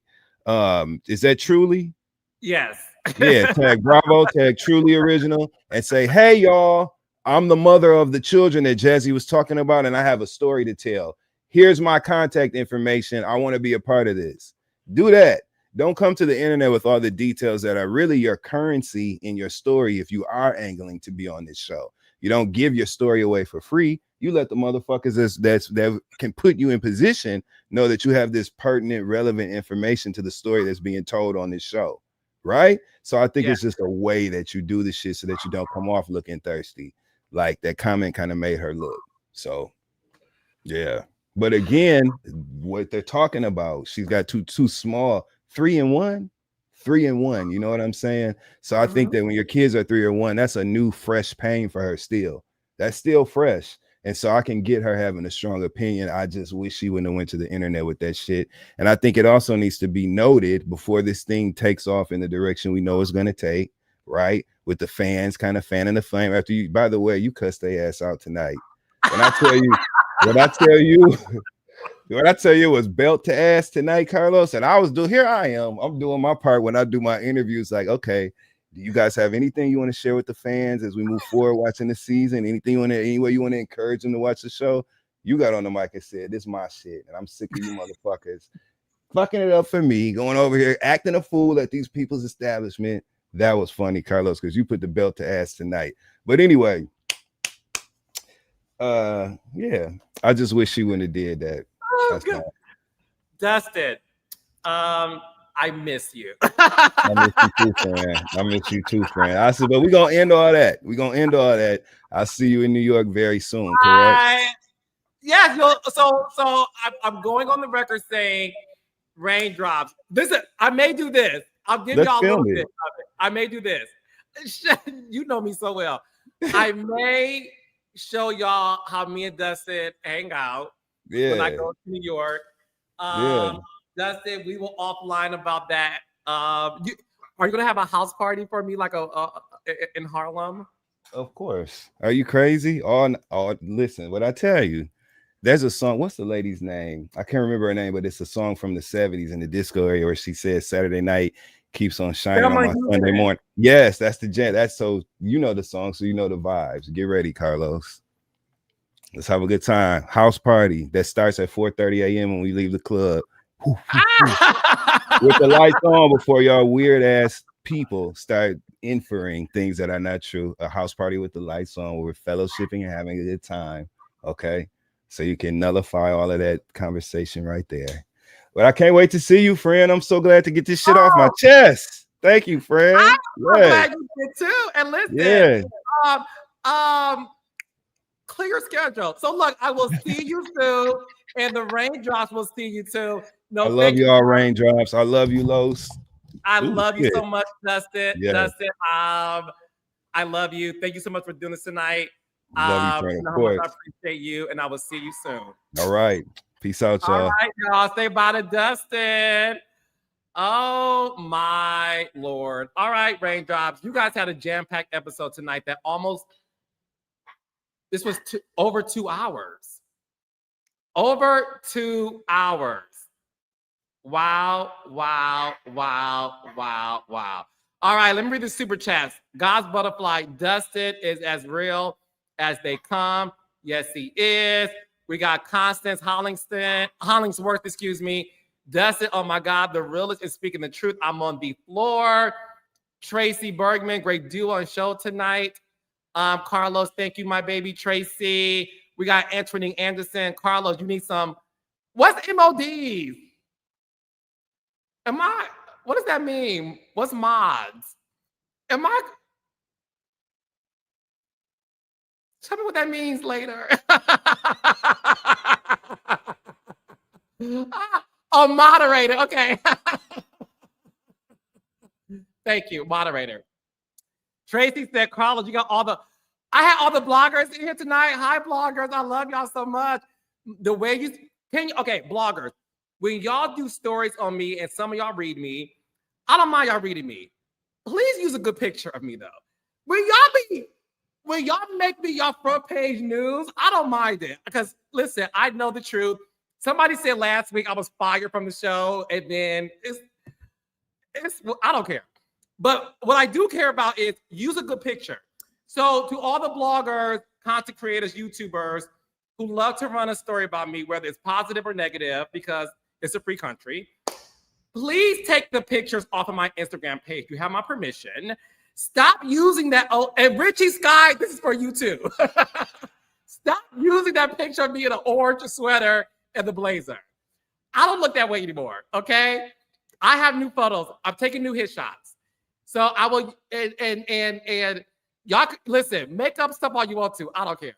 Just use a good photo. That's all I ask for, okay? I love y'all. Okay. So we have Peggy Hager. Destiny's fans are the destinators, meaning we come in with a response, not knocking on doors. Okay. Carla Hall said these people, are not all millimeters. I said that. That's why I said I'd refer to them as people, not fans of the show, audience, or millimeters. Okay, I already read those earlier today. Will 003. Carlos, you did not tell me you was going to be preaching today. I don't have my Bible, sir. Now, what scripture we on? It is called the King chapter 3, verse 4. Okay.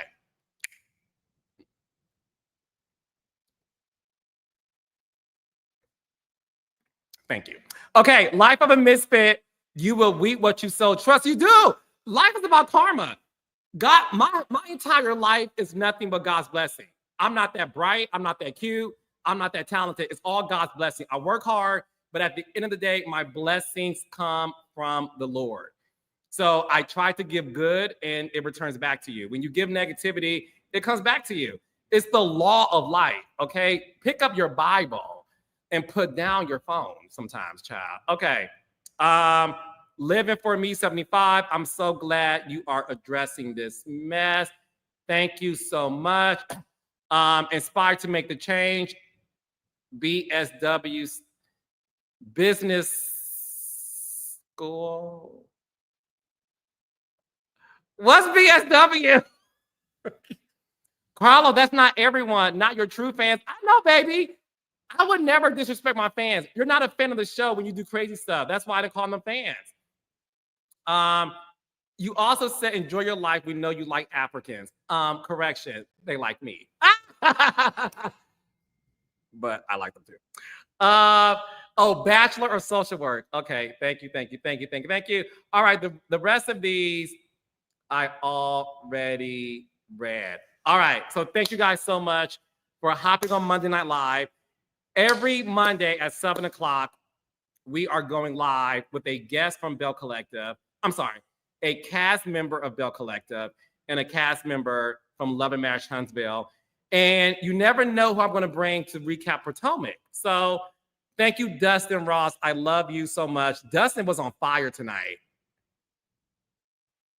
In more ways than one. All right, I'll see y'all later. I love y'all so much, Raindrops. I'm not dropping an interview tomorrow. I got one for y'all next week, though, okay? I love y'all, but bye. And listen, last but not least, please be kind to my cast. They're all brave to give you guys their real life for your entertainment. And the only thing I ask in return is to show some grace. That's it. Just be kind. That's it. I love y'all, and I will see y'all on the next one.